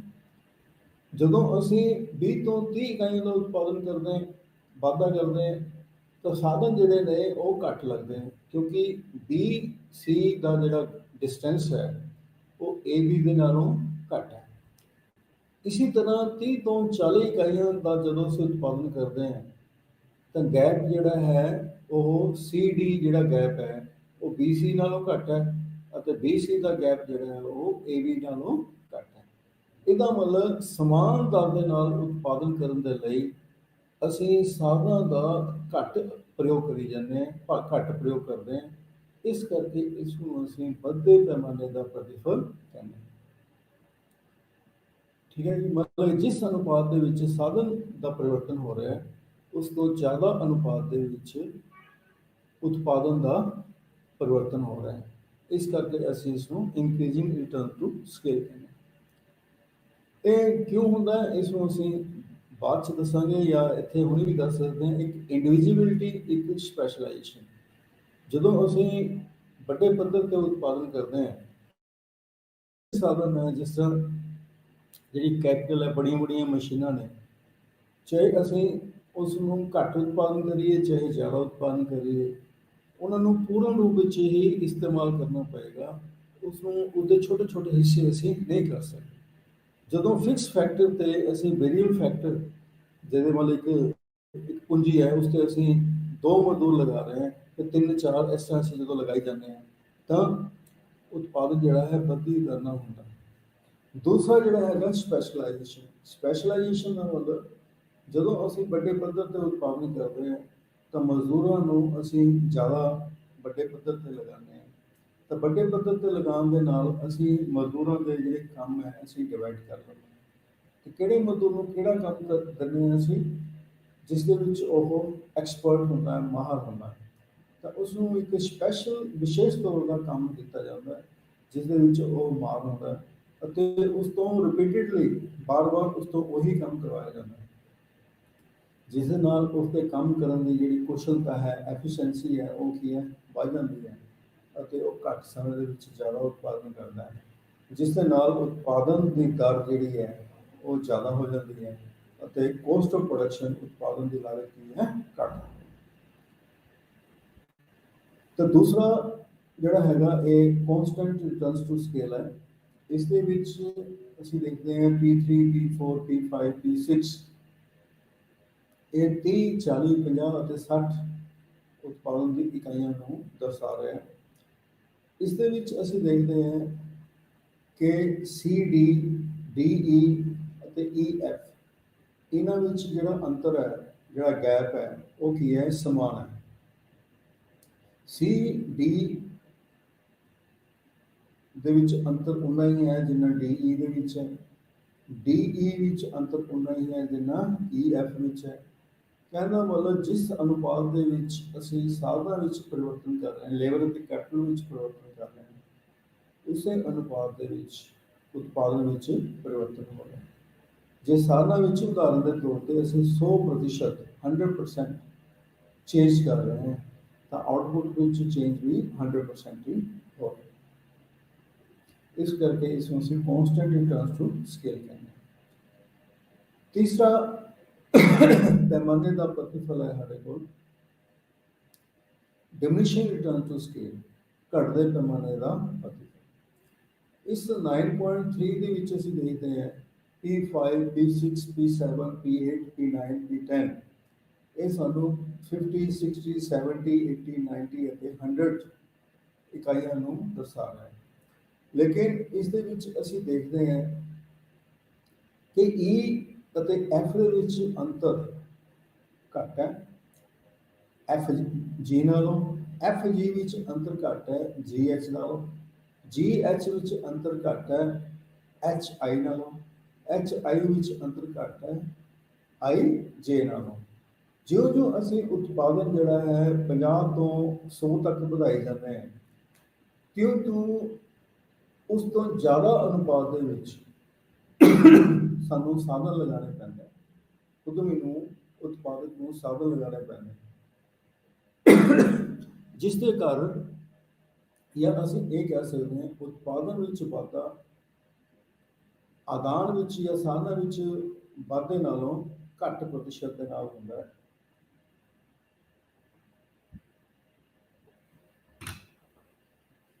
ਇਸ ਲਈ ਅਸੀਂ ਇਸ ਨੂੰ ਘਟਦੇ ਹੋਏ ਪੈਮਾਨੇ ਦਾ ਪ੍ਰਤੀਫਲ ਕਹਿੰਦੇ ਹਾਂ। ਤਾਂ ਇਹ ਸੀਗੇ 3 ਪੈਮਾਨੇ ਦੇ ਪ੍ਰਤੀਫਲ। ਇਹ ਘਟਦੇ ਪੈਮਾਨੇ ਦਾ ਪ੍ਰਤੀਫਲ ਇਸ ਲਈ ਹੁੰਦਾ ਹੈ ਕਿ ਇੱਕ ਸਟੇਜ ਤੋਂ ਬਾਅਦ ਜਦੋਂ ਉਦਮੀ ਉਤਪਾਦਨ ਕਰਦਾ ਹੈ ਤਾਂ ਉਸ ਦੀ ਜਿਹੜੀ ਐਫੀਸ਼ੀਐਂਸੀ ਹੈ ਉਹ ਕੀ ਹੈ ਕੁਸ਼ਲਤਾ ਜਿਹੜੀ ਹੈ ਉਹ ਕੀ ਹੈ ਘੱਟ ਕੁਸ਼ਲਤਾ ਘੱਟ ਜਾਂਦੀ ਹੈ ਅਤੇ ਜਿਹੜੀਆਂ ਹੋਰ ਕਈ ਇਨਵੈਂਟਰੀ ਕੀ ਹੁੰਦਾ ਸਟਾਕ ਮੈਨੇ ਰਾ ਮਟੀਰੀਅਲ ਦਾ ਜਿਹੜਾ ਸਟਾਕ ਕਰਨਾ ਹੈ ਜਾਂ ਬਣੇ ਹੋਏ ਮਾਲ ਨੂੰ ਜਿਹੜਾ ਵੇਚਣਾ ਹੈ ਜਾਂ ਟਰਾਂਸਪੋਰਟੇਸ਼ਨ ਦੀਆਂ ਡਿਫੀਕਲਟੀਜ਼ ਨੇ ਉਹ ਕਿਵੇਂ ਜ਼ਿਆਦਾ ਆਉਂਦੀਆਂ ਜਿਹਦੇ ਨਾਲ ਜਿਹੜੀ ਕੋਸਟ ਆਫ ਪ੍ਰੋਡਕਸ਼ਨ ਹੈ ਉਹ ਕੀ ਹੈ ਵੱਧ ਜਾਂਦੀ ਹੈ। ਦੂਸਰੀ ਜਿਹੜੀ ਇਹਦਾ ਰੀਜ਼ਨ ਇਹ ਵੀ ਹੋ ਸਕਦਾ ਕਿ ਮੈਨੇਜਰੀਅਲ ਡਿਫੀਕਲਟੀਜ਼। ਇੱਕ ਸਟੇਜ ਤੋਂ ਬਾਅਦ ਜਦੋਂ ਉਤਪਾਦਨ ਕਰਦਾ ਹੈ ਤਾਂ ਜਿਹੜਾ ਪ੍ਰਬੰਧਕ ਹੈ ਉਹ ਬਹੁਤ ਬੜੇ ਪੈਮਾਨੇ ਤੇ ਉਤਪਾਦਨ ਦਾ ਪ੍ਰਬੰਧ ਨਹੀਂ ਕਰ ਸਕਦਾ। ਉਸ ਦੇ ਨਾਲ ਵੇਸਟੇਜ ਆਫ ਜਿਹੜੀ ਮਟੀਰੀਅਲ ਹੈ ਉਹ ਕੀ ਹੈ ਜ਼ਿਆਦਾ ਹੁੰਦੀ ਹੈ, ਚਾਹੇ ਉਹ ਕੱਚਾ ਮਾਲ ਹੋਵੇ, ਚਾਹੇ ਉਹ ਮੱਧਵਰਤੀ ਵਸਤੂਆਂ ਹੋਣ, ਚਾਹੇ ਉਹ ਬਣਿਆ ਹੋਇਆ ਮਾਲ ਹੋਵੇ। ਤਾਂ ਇਹ ਉਸ ਤਰ੍ਹਾਂ ਹੀ ਹੈ ਕਿ ਜੇ ਅਸੀਂ ਟਰਾਂਸਪੋਰਟੇਸ਼ਨ ਜਿਹੜੀ ਹੈ ਇੱਕ ਟਰੱਕ ਦੇ ਵਿੱਚ ਇੱਕ ਲਿਮਿਟ ਤੱਕ ਹੀ ਅਸੀਂ ਉਸ ਲੋਡਿੰਗ ਕਰ ਸਕਦੇ ਹਾਂ ਸਮਾਨ ਦੀ, ਵਸਤੂਆਂ ਦੀ। ਲੇਕਿਨ ਉਸ ਤੋਂ ਜ਼ਿਆਦਾ ਜੇ ਅਸੀਂ ਉਸ ਦੇ ਵਿੱਚ ਲੋਡਿੰਗ ਕਰਾਂਗੇ ਤਾਂ ਬਹੁਤ ਸਾਰੀਆਂ ਡਿਫੀਕਲਟੀਜ਼ ਆਉਣਗੀਆਂ, ਉਸਦਾ ਐਕਸੀਡੈਂਟ ਹੋ ਸਕਦਾ ਹੈ ਜਾਂ ਮਾਲ ਦੀ ਵੇਸਟੇਜ ਹੋ ਸਕਦੀ ਹੈ, ਉਸਦਾ ਰਸਤੇ 'ਚ ਗਿਰ ਸਕਦਾ ਹੈ ਜਾਂ ਕੁਛ ਵੀ ਹੋ ਸਕਦਾ ਹੈ। ਤਾਂ ਇਸ ਤਰ੍ਹਾਂ ਦੀਆਂ ਜਿਹੜੀਆਂ ਟਰਾਂਸਪੋਰਟੇਸ਼ਨ ਡਿਫੀਕਲਟੀਜ਼, ਮੈਨੇਜੀਰੀਅਲ ਡਿਫੀਕਲਟੀਜ਼ ਅਤੇ ਜਿਹੜੀ ultimately the cost of production ਹੈ ਉਹ ਕੀ ਹੈ, ਵੱਧ ਜਾਂਦੀ ਹੈ, ਜਿਸ ਦੇ ਨਾਲ ਇੱਕ ਸਟੇਜ ਤੋਂ ਬਾਅਦ ਜਦੋਂ ਉਤਪਾਦਨ ਕੀਤਾ ਜਾਂਦਾ ਤਾਂ ਕਈ ਤਰ੍ਹਾਂ ਦੀਆਂ ਪ੍ਰਬੰਧਨ ਦੀਆਂ ਡਿਫੀਕਲਟੀਜ਼ ਆਉਂਦੀਆਂ। ਤਾਂ ਹੁਣ ਅਸੀਂ ਡਿਸਕਸ ਕਰਦੇ ਹਾਂ ਕਿ ਜਦੋਂ ਇੱਕ ਉਤਪਾਦਕ ਉਤਪਾਦਨ ਕਰਦਾ ਹੈ ਜਾਂ ਪੈਮਾਨੇ ਦੇ ਪ੍ਰਤੀਫਲ ਦੇ ਵਿੱਚ ਵਾਧਾ ਕਰਦਾ ਹੈ ਤਾਂ ਉਸ ਨੂੰ ਕਈ ਤਰ੍ਹਾਂ ਦੀਆਂ ਇਕੋਨਮੀਜ਼ ਅਤੇ ਡਿਸਇਕੋਨਮੀਜ਼ ਦਾ ਸਾਹਮਣਾ ਕਰਨਾ ਪੈਂਦਾ। ਇਹ ਜਿਹੜੀਆਂ ਇਕੋਨਮੀਜ਼ ਨੇ ਇਹ ਦੋ ਤਰ੍ਹਾਂ ਦੀਆਂ ਹੁੰਦੀਆਂ, ਇੱਕ ਇੰਟਰਨਲ, ਇੱਕ ਐਕਸਟਰਨਲ। ਇਕੋਨਮੀਜ਼ ਨੂੰ ਪੰਜਾਬੀ 'ਚ ਕਹਿੰਦੇ ਆ ਬਚਤਾਂ। ਤਾਂ ਇਹ ਬਚਤਾਂ ਜਿਹੜੀਆਂ ਨੇ ਦੋ ਤਰ੍ਹਾਂ ਦੀਆਂ ਹੁੰਦੀਆਂ, ਇੰਟਰਨਲ ਐਂਡ ਐਕਸਟਰਨਲ। ਇੰਟਰਨਲ ਮੈਨੇ ਅੰਦਰੂਨੀ, ਐਕਸਟਰਨਲ ਮੈਨੇ ਬਾਹਰ। ਤਾਂ ਇੰਟਰਨਲ ਇਕੋਨਮੀਜ਼ ਕੀ ਹੁੰਦੀਆਂ ਨੇ, ਜਦੋਂ ਇੱਕ ਫਰਮ ਉਤਪਾਦਨ ਦੇ ਵਿੱਚ ਵਾਧਾ ਕਰਦੀ ਹੈ ਤਾਂ ਜਿਹੜੀਆਂ ਬਚਤਾਂ ਸਿਰਫ ਉਸ ਫਰਮ ਨੂੰ ਹੀ ਪ੍ਰਾਪਤ ਹੁੰਦੀਆਂ ਉਤਪਾਦਨ ਦੇ ਪੈਮਾਨੇ ਵਿੱਚ ਵਾਧਾ ਕਰਨ ਨਾਲ, ਉਸ ਨੂੰ ਅਸੀਂ ਅੰਦਰੂਨੀ ਬਚਤਾਂ ਕਹਿ ਦਿੰਦੇ ਹਾਂ, ਇੰਟਰਨਲ ਇਕੋਨਮੀਜ਼ ਕਹਿੰਦੇ ਹਾਂ। ਤਾਂ ਇਹ ਇੰਟਰਨਲ ਇਕੋਨਮੀਜ਼ ਇੱਕ ਵਾਸਤਵਿਕ ਹੁੰਦੀਆਂ ਨੇ, ਰੀਅਲ ਇੰਟਰਨਲ ਇਕੋਨਮੀ ਹੁੰਦੀਆਂ ਨੇ, ਇੱਕ ਪੈਕਿਊਨਰੀ ਮੇਰੇ ਫਾਈਨੈਂਸ਼ੀਅਲ ਵਿੱਤੀ ਬਚਤਾਂ ਹੁੰਦੀਆਂ। ਤਾਂ ਰੀਅਲ ਇੰਟਰਨਲ ਇਕੋਨਮੀਜ਼ ਜਿਹੜੀਆਂ ਨੇ ਉਹ ਕਈ ਤਰ੍ਹਾਂ ਦੀਆਂ ਹੋ ਸਕਦੀਆਂ। ਕੁਝ ਪੁਆਇੰਟਸ ਜਿਹੜੇ ਨੇ ਇਸ ਦੇ ਵਿੱਚ ਲਿਖੇ ਵੀ ਹੋਏ ਹੈ ਅਤੇ ਕੁਝ ਪੁਆਇੰਟਸ ਜਿਹੜੇ ਨੇ ਉਹ ਇਸ ਦੇ ਵਿੱਚ ਮੈਂਸ਼ਨ ਨਹੀਂ ਹੈਗੇ। ਤਾਂ ਮੈਂ ਸ਼ੁਰੂ ਕਰਦਾ ਪਹਿਲਾਂ ਇੱਕ ਲੇਬਰ ਇਕੋਨਮੀਜ਼ ਜਾਂ ਸਪੈਸ਼ਲਾਈਜੇਸ਼ਨ, ਜਿਸ ਤਰ੍ਹਾਂ ਮੈਂ ਦੱਸਿਆ ਵੀ ਸੀ। ਜਦੋਂ ਉਤਪਾਦਨ ਦੇ ਵਿੱਚ ਵਾਧਾ ਕੀਤਾ ਜਾਂਦਾ ਹੈ ਤਾਂ ਵੱਧ ਉਤਪਾਦਨ ਕਰਨ ਦੇ ਲਈ ਮਜ਼ਦੂਰਾਂ ਦੇ ਕੰਮ ਨੂੰ ਅਸੀਂ ਛੋਟੇ ਛੋਟੇ ਹਿੱਸਿਆਂ ਵਿੱਚ ਵੰਡ ਦਿੰਦੇ ਹਾਂ ਅਤੇ ਇੱਕ ਵਰਗ ਮਜ਼ਦੂਰਾਂ ਦਾ ਇੱਕੋ ਤਰ੍ਹਾਂ ਦਾ ਕੰਮ ਵਾਰ-ਵਾਰ ਕਰੀ ਜਾਂਦਾ ਹੈ। ਜਿਸ ਤਰ੍ਹਾਂ ਉਸ ਵਾਰ-ਵਾਰ ਕੰਮ ਕਰਨ ਦੇ ਨਾਲ ਉਸਦੀ ਜਿਹੜੀ ਕੁਸ਼ਲਤਾ ਹੈ, ਐਫੀਸ਼ੀਐਂਸੀ ਜਿਹੜੀ ਹੈ ਉਹ ਵੱਧ ਜਾਂਦੀ ਹੈ। ਉਹ ਆਪਣੇ ਕੰਮ ਦੇ ਵਿੱਚ ਪਰਫੈਕਟ ਹੋ ਜਾਂਦਾ ਹੈ, ਮਾਹਰ ਹੋ ਜਾਂਦਾ ਹੈ, ਜਿਸ ਦੇ ਨਾਲ ਉਹ ਘੱਟ ਸਮੇਂ ਦੇ ਵਿੱਚ ਵੱਧ ਉਤਪਾਦਨ ਕਰ ਲੈਂਦਾ ਹੈ। ਕੋਸਟ ਆਫ ਪ੍ਰੋਡਕਸ਼ਨ ਜਿਹੜੀ ਹੈ ਉਹ ਕੀ ਹੈ, ਘੱਟ ਜਾਂਦੀ ਹੈ, ਜਿਸ ਦੇ ਨਾਲ ਜਦੋਂ ਪੈਮਾਨੇ ਦੇ ਪ੍ਰਤੀਫਲ ਦੇ ਵਿੱਚ ਵਾਧਾ ਕੀਤਾ ਜਾਂਦਾ ਤਾਂ ਉਤਪਾਦਕ ਨੂੰ ਕੁਝ ਬਚਤਾਂ ਜਿਹੜੀ ਨੇ ਪ੍ਰਾਪਤ ਹੁੰਦੀਆਂ। ਦੂਸਰੀ ਜਿਹੜੀ ਬਚਤਾਂ ਨੇ ਜਿਹੜੀ ਇਸ 'ਚ ਮੈਂਸ਼ਨ ਨਹੀਂ ਹੈਗੀਆਂ ਉਹ ਹੈ ਟੈਕਨੀਕਲ ਇਕੋਨਮੀਜ਼, ਜਾਂ ਉਸ ਨੂੰ ਅਸੀਂ ਇਕੋਨਮੀਜ਼ ਆਫ ਇੰਡੀਵਿਜੂਅਲਿਟੀ, ਮਤਲਬ ਜਿਹੜੀ ਤਕਨੀਕੀ ਬਚਤਾਂ ਕਹਿ ਸਕਦੇ ਹਾਂ, ਜਾਂ ਅਵੰਡ ਜਾਂ ਸਾਧਨਾਂ ਦੀ ਵੰਡ ਨਾ ਹੋਣ ਦੇ ਕਾਰਨ ਜਿਹੜੀਆਂ ਬਚਤਾਂ ਪ੍ਰਾਪਤ ਹੁੰਦੀਆਂ। ਇਸ ਨੂੰ ਅਸੀਂ ਤਿੰਨ ਹਿੱਸਿਆਂ ਵਿੱਚ ਵੰਡ ਸਕਦੇ ਹਾਂ। ਪਹਿਲੀ ਹੈ ਇਕੋਨਮੀਜ਼ ਆਫ ਇਨਕਰੀਜ਼ ਡਾਇਮੈਂਸ਼ਨ। ਜੇ ਅਸੀਂ ਸਾਧਨਾਂ ਦਾ ਜਾਂ ਮਸ਼ੀਨਾਂ ਦੇ ਆਕਾਰ ਦੇ ਵਿੱਚ ਵਾਧਾ ਕਰ ਦਈਏ ਤਾਂ ਆਕਾਰ ਵਿੱਚ ਜੋ ਪਲਾਂਟ ਹੈ ਉਹਦੇ ਮਸ਼ੀਨ ਜਿਹੜੀ ਹੈ ਉਸਦੇ ਆਕਾਰ, ਉਸਨੂੰ ਡਬਲ ਕਪੈਸਿਟੀ ਦੀ, ਡਬਲ ਅਕਸ਼ਮਤਾ ਵਾਲੀ ਮਸ਼ੀਨ ਅਸੀਂ ਲਈਏ ਤਾਂ ਕੋਸਟ ਡਬਲ ਨਹੀਂ ਹੁੰਦੀ, ਉਤਪਾਦਨ ਜਿਹੜੀ ਹੈ ਡਬਲ ਹੋ ਜਾਂਦੀ ਹੈ, ਜਿਸ ਦੇ ਨਾਲ ਜਿਹੜੀ ਐਵਰੇਜ ਕੋਸਟ ਹੈ ਉਸ ਲਾਗਤ ਜਿਹੜੀ ਹੈ ਉਹ ਘੱਟ ਜਾਂਦੀ ਹੈ ਅਤੇ ਜਿਹੜੀ ਐਵਰੇਜ ਰਿਟਰਨ ਹੈ, ਜਿਹੜੀ ਉਸ ਤੋਂ ਸਾਨੂੰ ਪ੍ਰਤੀਫਲ ਮਿਲਦਾ ਉਹ ਕੀ ਹੈ, ਵੱਧ ਜਾਂਦਾ। ਉਦਾਹਰਨ ਦੇ ਤੌਰ ਤੇ ਜੇ ਅਸੀਂ ਸਿੰਗਲ ਬੱਸ ਲੈ ਕੇ ਆਉਂਦੇ ਹਾਂ, ਸਪੋਜ਼ ਉਸਦੀ ਜਿਹੜੀ ਕੋਈ ਵੀ ਕੀਮਤ ਆਪਾਂ ਲਾ ਲਈਏ, ਜੇ ਜਿਸ ਤਰ੍ਹਾਂ ਦਿੱਲੀ ਜਾਂ ਬੰਬੇ ਦੇ ਵਿੱਚ ਡਬਲ ਡੈਕਰ ਮਤਲਬ ਇੱਕ ਬੱਸ ਦੇ ਉੱਪਰ ਦੂਸਰੀ ਬੱਸ ਹੁੰਦੀ ਹੈ ਤਾਂ ਪੈਸੰਜਰ ਦੀ ਕਪੈਸਿਟੀ ਡਬਲ ਹੋਗੀ, ਪਰੰਤੂ ਜਿਹੜੀ ਉਸਦੀ ਕੋਸਟ ਹੈ ਉਹ ਡਬਲ ਨਹੀਂ ਹੁੰਦੀ। ਤਾਂ ਇਸੇ ਤਰ੍ਹਾਂ ਇਕੋਨਮੀਜ਼ ਆਫ ਦੂਸਰੀ ਜਿਹੜੀ ਹੈ ਲਿੰਕਡ ਪ੍ਰੋਸੈਸ, ਇੱਕ ਦੂਜੇ ਨਾਲ ਜੁੜੀ ਹੋਈ ਜਿਹੜੀ ਪ੍ਰਕਿਰਿਆ ਹੈ ਉਸ ਦਾ ਵੀ ਜਦੋਂ ਉਤਪਾਦਨ ਵੱਡੇ ਪੈਮਾਨੇ 'ਤੇ ਕੀਤਾ ਜਾਂਦਾ ਹੈ ਫਰਮ ਨੂੰ ਕੀ ਹੁੰਦਾ ਹੈ, ਲਾਭ ਹੁੰਦਾ ਹੈ। ਜਿਸ ਤਰ੍ਹਾਂ ਜਦੋਂ ਇੱਕ ਫਰਮ, ਜਿਸ ਤਰ੍ਹਾਂ ਉਦਾਹਰਨ ਦੇ ਤੌਰ 'ਤੇ ਆਇਰਨ ਐਂਡ ਸਟੀਲ ਜਿਹੜੀ ਮਿਲ ਹੈ, ਜਦੋਂ ਉਹ ਆਇਰਨ ਐਂਡ ਸਟੀਲ ਮਤਲਬ ਲੋਹੇ ਦਾ ਉਤਪਾਦਨ ਕਰਦਾ ਹੈ, ਤਾਂ ਉਹ ਵੱਡੇ ਪੈਮਾਨੇ ਤੇ ਹੋਵੇ, ਤਾਂ ਉਹ ਆਪਣੀ ਕੋਇਲੇ ਅਤੇ ਜਿਹੜੀ ਮੈਗਨੀਜ਼ ਹੈ ਉਹਨਾਂ ਦੀ ਜਿਹੜੀ ਖਾਨਾ ਉਹ ਵੀ ਖਰੀਦ ਸਕਦਾ ਹੈ। ਤਾਂ ਉਹਦੀ ਆਪਣੀ ਟਰਾਂਸਪੋਰਟ ਉਹ ਵੀ ਹੋ ਸਕਦੀ ਹੈ, ਉਹਦੇ ਕੋਲ ਆਪਣੀ ਜਿਹੜੀਆਂ ਵੰਡ ਦੀਆਂ ਜਿਹੜੀਆਂ ਫੈਸਿਲਿਟੀਜ਼ ਵੀ ਹੋ ਸਕਦੀਆਂ। ਤੇ ਇਸ ਦੇ ਨਾਲ ਉਸਨੂੰ ਇੱਕ ਜਿਹੜੀ ਪ੍ਰੋਸੈਸ ਪ੍ਰਕਿਰਿਆ ਦੂਸਰੀ ਪ੍ਰੋਸੈਸ ਨਾਲ ਜਿਹੜੀ ਜੁੜੀ ਹੋਈ ਹੈ, ਤਾਂ ਉਹ ਕੀ ਹੈ, ਉਸ ਨਾਲ ਉਸਨੂੰ ਉਹ ਦੋਨੋਂ ਸਾਰਿਆਂ ਨੂੰ ਔਨ ਕਰ ਸਕਦਾ ਹੈ, ਸਾਰਿਆਂ ਦੀ ਮਲਕੀਅਤ ਲੈ ਸਕਦਾ ਹੈ, ਜਿਸ ਨਾਲ ਉਸਨੂੰ ਲਾਭ ਹੋ ਸਕਦਾ।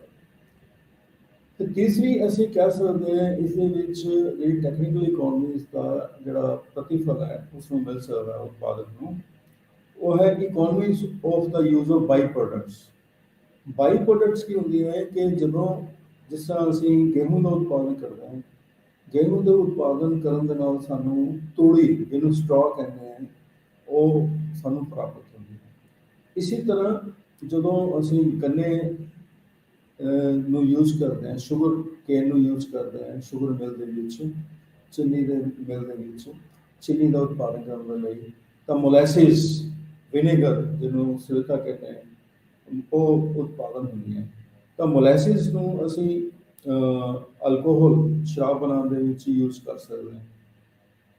ਇਸੇ ਤਰ੍ਹਾਂ ਜਿਹੜੇ ਕਈ ਹੋਰ ਜਿਸ ਤਰ੍ਹਾਂ ਪੇਪਰ ਮਿਲਸ ਨੇ, ਉਹ ਕਾਟਨ ਦੀ ਜਿਹੜੀ ਵੇਸਟ ਹੈ ਉਸ ਤੋਂ ਪੇਪਰ ਬਣਾਉਣ ਦੇ ਵਿੱਚ ਯੂਜ਼ ਕਰ ਸਕਦੇ ਹਾਂ, ਜਦੋਂ ਉਤਪਾਦਨ ਜਿਹੜਾ ਹੈ ਕੱਪੜੇ ਦਾ ਬੜੇ ਪੈਮਾਨੇ ਤੇ ਕਾਟਨ ਨੂੰ ਯੂਜ਼ ਕਰਕੇ ਕੀਤਾ ਜਾਂਦਾ। ਤਾਂ ਇਸ ਤਰ੍ਹਾਂ ਦੀਆਂ ਜਿਹੜੀਆਂ ਵਸਤਾਂ ਨੇ ਉਹ ਰੀਅਲ ਇਕੋਨਮੀਜ਼ ਹੋ ਸਕਦੀ। ਇਸੇ ਤਰ੍ਹਾਂ ਇਨਵੈਂਟਰੀ ਇਨਵੈਂਟਰੀ ਹੁੰਦੀ ਹੈ ਸਟਾਕ, ਜਿਹੜਾ ਜਦੋਂ ਉਤਪਾਦਨ ਨੂੰ ਵੱਡੇ ਪੈਮਾਨੇ ਤੇ ਕੀਤਾ ਜਾਂਦਾ ਹੈ, ਤੇ ਕੱਚੇ ਮਾਲ ਦਾ ਅਤੇ ਬਣੇ ਹੋਏ ਮਾਲ ਦਾ ਜਦੋਂ ਉਤਪਾਦਕ ਭੰਡਾਰ ਕਰਦਾ ਹੈ, ਤਾਂ ਉਹ ਕੱਚੇ ਮਾਲ ਨੂੰ ਘੱਟ ਕੀਮਤ ਦੇ ਉੱਤੇ ਸਟਾਕ ਕਰ ਸਕਦਾ ਹੈ, ਅਤੇ ਇਸ ਤਰ੍ਹਾਂ ਹੀ ਘੱਟ ਕੀਮਤ ਤੇ ਬਣੇ ਹੋਏ ਮਾਲ ਨੂੰ ਸਟਾਕ ਕਰ ਸਕਦਾ ਹੈ।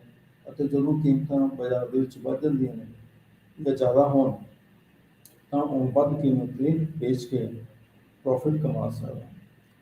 ਇਸ ਤਰ੍ਹਾਂ ਹੀ ਅਸੀਂ ਕਹਿ ਸਕਦੇ ਹਾਂ ਸੈਲਿੰਗ ਔਰ ਮਾਰਕੀਟਿੰਗ ਇਕੋਨਮੀ। ਜਦੋਂ ਵੱਡੇ ਪੈਮਾਨੇ ਤੇ ਉਤਪਾਦਕ ਨੇ ਉਸ ਵਸਤੂਆਂ ਨੂੰ ਵੇਚਣਾ ਹੋਵੇ, ਤਾਂ ਉਸਨੂੰ ਕਈ ਤਰ੍ਹਾਂ ਦੀਆਂ ਜਿਹੜੀਆਂ ਬਚਤਾਂ ਜਿਹੜੀਆਂ ਨੇ ਪ੍ਰਾਪਤ ਹੋ ਸਕਦੀਆਂ, ਜਿਸ ਤਰ੍ਹਾਂ ਐਡਵਰਟਾਈਜ਼ਮੈਂਟ ਮਸ਼ਹੂਰੀ ਦੀਆਂ ਬਚਤਾਂ ਪ੍ਰਾਪਤ ਹੋ ਸਕਦੀਆਂ। ਉਹ ਆਪਣੇ ਜਿਹੜੇ ਡਿਸਟਰੀਬਿਊਟਰ ਜਿਹੜੇ ਨੇ ਉਹ ਅਪਾਇੰਟ ਕਰ ਸਕਦਾ। ਤਾਂ ਇਸ ਤਰ੍ਹਾਂ ਹੀ ਉਸਨੂੰ ਰਿਸਰਚ ਐਂਡ ਡਿਵੈਲਪਮੈਂਟ ਦੀ ਜਿਹੜੀਆਂ ਬਚਤਾਂ ਜਿਹੜੀਆਂ ਨੇ ਉਹ ਪ੍ਰਾਪਤ ਹੋ ਸਕਦੀਆਂ। ਇਸ ਤਰ੍ਹਾਂ ਜਿਹਨੂੰ ਅਸੀਂ ਸਾਡੇ ਕੋਲ ਦੂਸਰਾ ਪੁਆਇੰਟ ਹੈ ਸੈਲਿੰਗ ਔਰ ਮਾਰਕੀਟ ਇਕੋਨਮੀ। ਤੀਸਰਾ ਜਿਹੜਾ ਹੈ ਮੈਨੇਜਰੀਅਲ ਇਕੋਨਮੀਜ਼, ਇੱਥੇ ਲਿਖਿਆ ਹੋਇਆ ਹੈ ਸਕਰੀਨ ਦੇ ਉੱਤੇ ਮੈਨੇਜਰੀਅਲ ਇਕੋਨਮੀ।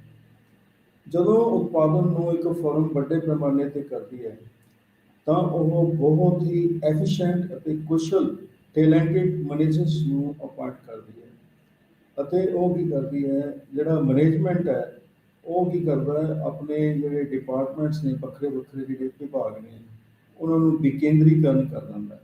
ਅਤੇ ਹਰੇਕ ਡਿਪਾਰਟਮੈਂਟ ਜਿਹੜਾ ਅਲੱਗ-ਅਲੱਗ ਡਿਪਾਰਟਮੈਂਟ ਹੈ, ਜਿਹੜਾ ਵਿਭਾਗ ਹੈ, ਉਸ ਦੀ ਜਿਹੜੀ ਦੇਖ ਰੇਖ ਹੈ ਇੱਕ ਹੋਰ ਵਿਸ਼ੇਸ਼ ਐਕਸਪਰਟ ਜਿਹੜਾ ਹੈ ਉਸਨੂੰ ਉਹ ਦੇ ਦਿੰਦਾ।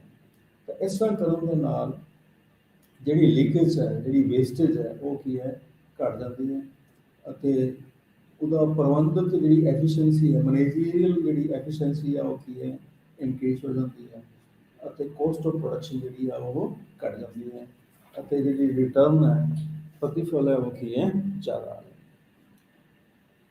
ਫਿਰ ਇੱਕ ਹੋਰ ਜਿਹੜੀ ਇੰਟਰਨਲ ਇਕੋਨਮੀ ਜਿਹੜੀ ਸਕਰੀਨ ਤੇ economies in transport and storage and transport. ਜਦੋਂ ਵੱਡੇ ਪੈਮਾਨੇ ਤੇ ਉਤਪਾਦਨ ਕੀਤਾ ਜਾਂਦਾ ਹੈ, ਤਾਂ ਵੱਡੀਆਂ ਫਰਮਾਂ ਜਿਹੜੀਆਂ ਨੇ ਉਹ ਆਪਣੇ ਜਿਹੜੇ ਟਰੱਕਸ ਵਗੈਰਾ ਰੋਡ ਟਰਾਂਸਪੋਰਟੇਸ਼ਨ ਦੇ ਲਈ ਖਰੀਦ ਸਕਦੇ ਨੇ, ਜਿਸ ਦੇ ਵਿੱਚ ਕੱਚਾ ਮਾਲ ਅਤੇ ਬਣੇ ਹੋਏ ਮਾਲ ਦੀ ਲੋਡਿੰਗ ਅਨਲੋਡਿੰਗ ਹੋ ਸਕਦੀ ਹੈ, ਜਿਸ ਦੇ ਨਾਲ ਜਿਹੜੀ ਟਰਾਂਸਪੋਰਟੇਸ਼ਨ ਦੀ ਜਿਹੜੀ ਕੋਸਟ ਹੈ ਉਹ ਕੀ ਹੈ ਘਟ ਜਾਂਦੀ ਹੈ। ਉਹਨਾਂ ਨੂੰ ਟਰਾਂਸਪੋਰਟ ਕੰਪਨੀ ਦੇ ਵਿੱਚ, ਟਰਾਂਸਪੋਰਟ ਜਿਹੜੀ ਯੂਨੀਅਨ ਦੇ ਵਿੱਚ ਜਿਹੜੀ ਆਪਣੇ ਬੁਕਿੰਗ ਨਹੀਂ ਕਰਵਾਉਣੀ ਪੈਂਦੀ, ਤਾਂ ਕਈ ਵਾਰੀ ਯੂਨੀਅਨ ਦੀ ਸਟ੍ਰਾਈਕਸ ਦੇ ਕਾਰਨ ਜਾਂ ਯੂਨੀਅਨ ਦੇ ਝਗੜਿਆਂ ਦੇ ਕਾਰਨ ਉਹਨਾਂ ਨੂੰ ਲੋਡਿੰਗ ਅਨਲੋਡਿੰਗ ਦੇ ਵਿੱਚ ਪ੍ਰੋਬਲਮ ਆ ਸਕਦੀ ਹੈ। ਉਹ ਜਿਹੜੀ ਪ੍ਰੋਬਲਮਸ ਤੋਂ ਜਿਹੜੇ ਵੱਡੇ ਉਤਪਾਦਕ ਨੇ ਉਹ ਬਚ ਜਾਂਦੇ ਨੇ ਅਤੇ ਉਹਨਾਂ ਦੀ ਜਿਹੜੀ ਕੋਸਟ ਆਫ ਪ੍ਰੋਡਕਸ਼ਨ ਜਿਹੜੀ ਹੈ ਉਹ ਕੀ ਹੈ, ਘੱਟ ਜਾਂਦੀ ਹੈ। ਤਾਂ ਇਸ ਤਰ੍ਹਾਂ ਹੀ ਸਟੋਰੇਜ ਅਸੀਂ ਇਹ ਪਹਿਲਾਂ ਕਰ ਚੁੱਕੇ ਹਾਂ ਕਿ ਰਾ ਮਟੀਰੀਅਲ ਦੀ ਸਟੋਰੇਜ ਕਰ ਸਕਦੇ ਨੇ, ਉਹ ਇਨਵੈਂਟਰੀ ਦੇ ਵਿੱਚ ਅਸੀਂ ਡਿਸਕਸ ਕੀਤਾ ਹੈ, ਅਤੇ ਬਣੇ ਹੋਏ ਮਾਲ ਨੂੰ ਉਹ ਸਟੋਰ ਕਰ ਸਕਦੇ ਹਾਂ। ਜਦੋਂ ਕੱਚੇ ਮਾਲ ਦੀ ਕਮੀ ਛੋਟੇ ਉਤਪਾਦਕਾਂ ਦੇ ਲਈ ਹੋ ਸਕਦੀ ਹੈ ਜਾਂ ਉਹਨਾਂ ਨੂੰ ਵੱਧ ਕੀਮਤ 'ਤੇ ਉਹਨਾਂ ਨੂੰ ਕੱਚਾ ਮਾਲ ਮਿਲੇਗਾ, ਤਾਂ ਉਹ ਘੱਟ ਕੀਮਤ 'ਤੇ ਕੱਚੇ ਮਾਲ ਨੂੰ ਸਟੋਰ ਕਰਕੇ ਬਚਤ ਕਰ ਸਕਦੇ। ਤਾਂ ਇੰਟਰਨਲ ਇਕੋਨਮੀ ਦੇ ਵਿੱਚ ਇੱਕ ਸਾਡੇ ਕੋਲ ਪੈਕੇਨਰੀ ਇਕੋਨਮੀਜ਼ ਹੁੰਦੀਆਂ ਨੇ, ਇਹ ਸਾਡੇ ਕੋਲ ਰੀਅਲ ਇਕੋਨਮੀਜ਼ ਨੇ। ਇੱਕ ਹੁੰਦੀਆਂ ਨੇ ਪੈਕੇਨਰੀ ਇਕੋਨਮੀਜ਼, PECUNIARY,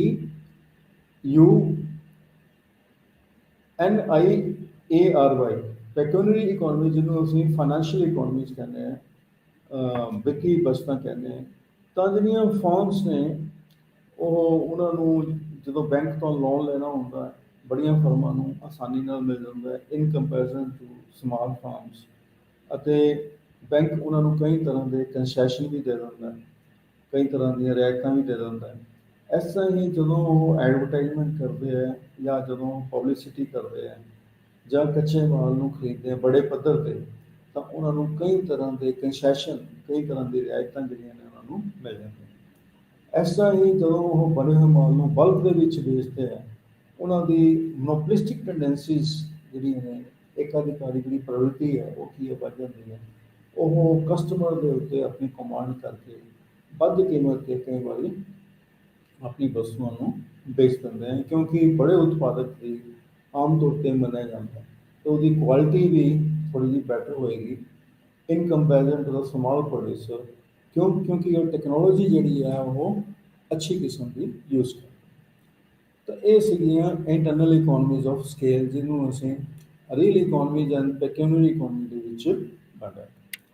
ਤਾਂ ਦੂਸਰੀ ਜਿਹੜੀ ਹੈਗੀ ਹੈ ਇੰਟਰਨਲ ਡਿਸਇਕੋਨਮੀਜ਼ ਆਫ ਸਕੇਲ। ਇੰਟਰਨਲ ਡਿਸਇਕੋਨਮੀਜ਼ ਜਿਹੜੀਆਂ ਨੇ, ਡਿਸਇਕੋਨਮੀਜ਼ ਕੀ ਹੁੰਦਾ, ਇੱਕ ਫਰਮ ਜਦੋਂ ਆਪਣੇ ਉਤਪਾਦਨ ਦੇ ਪੈਮਾਨੇ ਵਿੱਚ ਵਾਧਾ ਕਰਦੀ ਹੈ ਤਾਂ ਇੱਕ ਸਟੇਜ 'ਤੇ ਆ ਕੇ ਉਸ ਨੂੰ ਹਾਨੀ ਹੋਣੀ ਸ਼ੁਰੂ ਹੋ ਜਾਂਦੀ ਹੈ।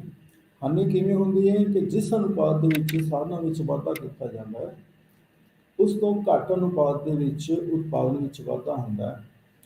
ਇਹ ਕਿਉਂ ਹੁੰਦਾ ਹੈ? ਜਾਂ ਜਦੋਂ ਉਹ ਉਤਪਾਦਨ ਦੇ ਵਿੱਚ ਵਾਧਾ ਇੱਕ ਪੱਧਰ ਤੋਂ ਬਾਅਦ ਕਰਦੇ ਆ ਉਤਪਾਦਕ, ਤਾਂ ਉਸ ਨੂੰ ਫਰਮ ਨੂੰ ਨੁਕਸਾਨ ਹੋਣੇ ਸ਼ੁਰੂ ਹੋ ਜਾਂਦੇ ਆ, ਹਾਨੀਆਂ ਹੋਣੀਆਂ ਸ਼ੁਰੂ ਹੋ ਜਾਂਦੀਆਂ। ਉਹ ਹਾਨੀਆਂ ਹੋਣ ਦਾ ਕਾਰਨ ਕੀ ਹੈ? ਉਹਦਾ ਕਾਰਨ ਇਹ ਹੈ ਕਿ number 1, limitations on the availability of factors of production. ਤਾਂ ਇੱਕ ਉਤਪਾਦਕ ਜਾਂ ਇੱਕ ਫਰਮ ਜਦੋਂ ਉਤਪਾਦਨ ਵਿੱਚ ਵਾਧਾ ਕਰਦੀ ਹੈ ਤਾਂ ਸਾਧਨਾਂ ਦੀ ਉਪਲਬਧਤਾ ਇੱਕ ਸੀਮਾ ਤੱਕ ਹੁੰਦੀ ਹੈ। ਉਸ ਤੋਂ ਬਾਅਦ ਸਾਧਨਾਂ ਦੀ ਉਪਲਬਧਤਾ ਮਿਲਣੀ ਜਿਹੜੀ ਹੈ ਬੰਦ ਹੋ ਜਾਂਦੀ ਹੈ, ਜਾਂ ਸਾਧਨ ਮਿਲਣੇ ਘੱਟ ਜਾਂਦੇ ਨੇ, ਤਾਂ ਜਿਸ ਦੇ ਕਾਰਨ ਉਹ ਉਤਪਾਦਨ ਕਰਨਾ ਚਾਹੁੰਦਾ ਹੈ ਪਰੰਤੂ ਸਾਧਨ ਨਹੀਂ ਮਿਲ ਰਹੇ, ਜਾਂ ਸਾਧਨਾਂ ਦੀ ਜਿਹੜੀ ਲਾਗਤ ਹੈ ਉਹ ਕੀ ਹੈ, ਵੱਧ ਜਾਂਦੀ ਹੈ, ਜਿਸ ਦੇ ਨਾਲ ਜਿਹੜੀ ਕੋਸਟ ਆਫ ਪ੍ਰੋਡਕਸ਼ਨ ਹੈ, ਐਵਰੇਜ ਕੋਸਟ ਆਫ ਪ੍ਰੋਡਕਸ਼ਨ ਹੈ, ਉਹ ਕੀ ਹੈ, ਵੱਧ ਜਾਂਦੀ ਹੈ। ਦੂਸਰੀ ਅਸੀਂ ਇਹ ਗੱਲ ਕਰ ਸਕਦੇ ਹਾਂ ਕਿ ਪ੍ਰੋਬਲਮ ਇਨ ਮੈਨੇਜਮੈਂਟ। ਜਦੋਂ ਉਤਪਾਦਕ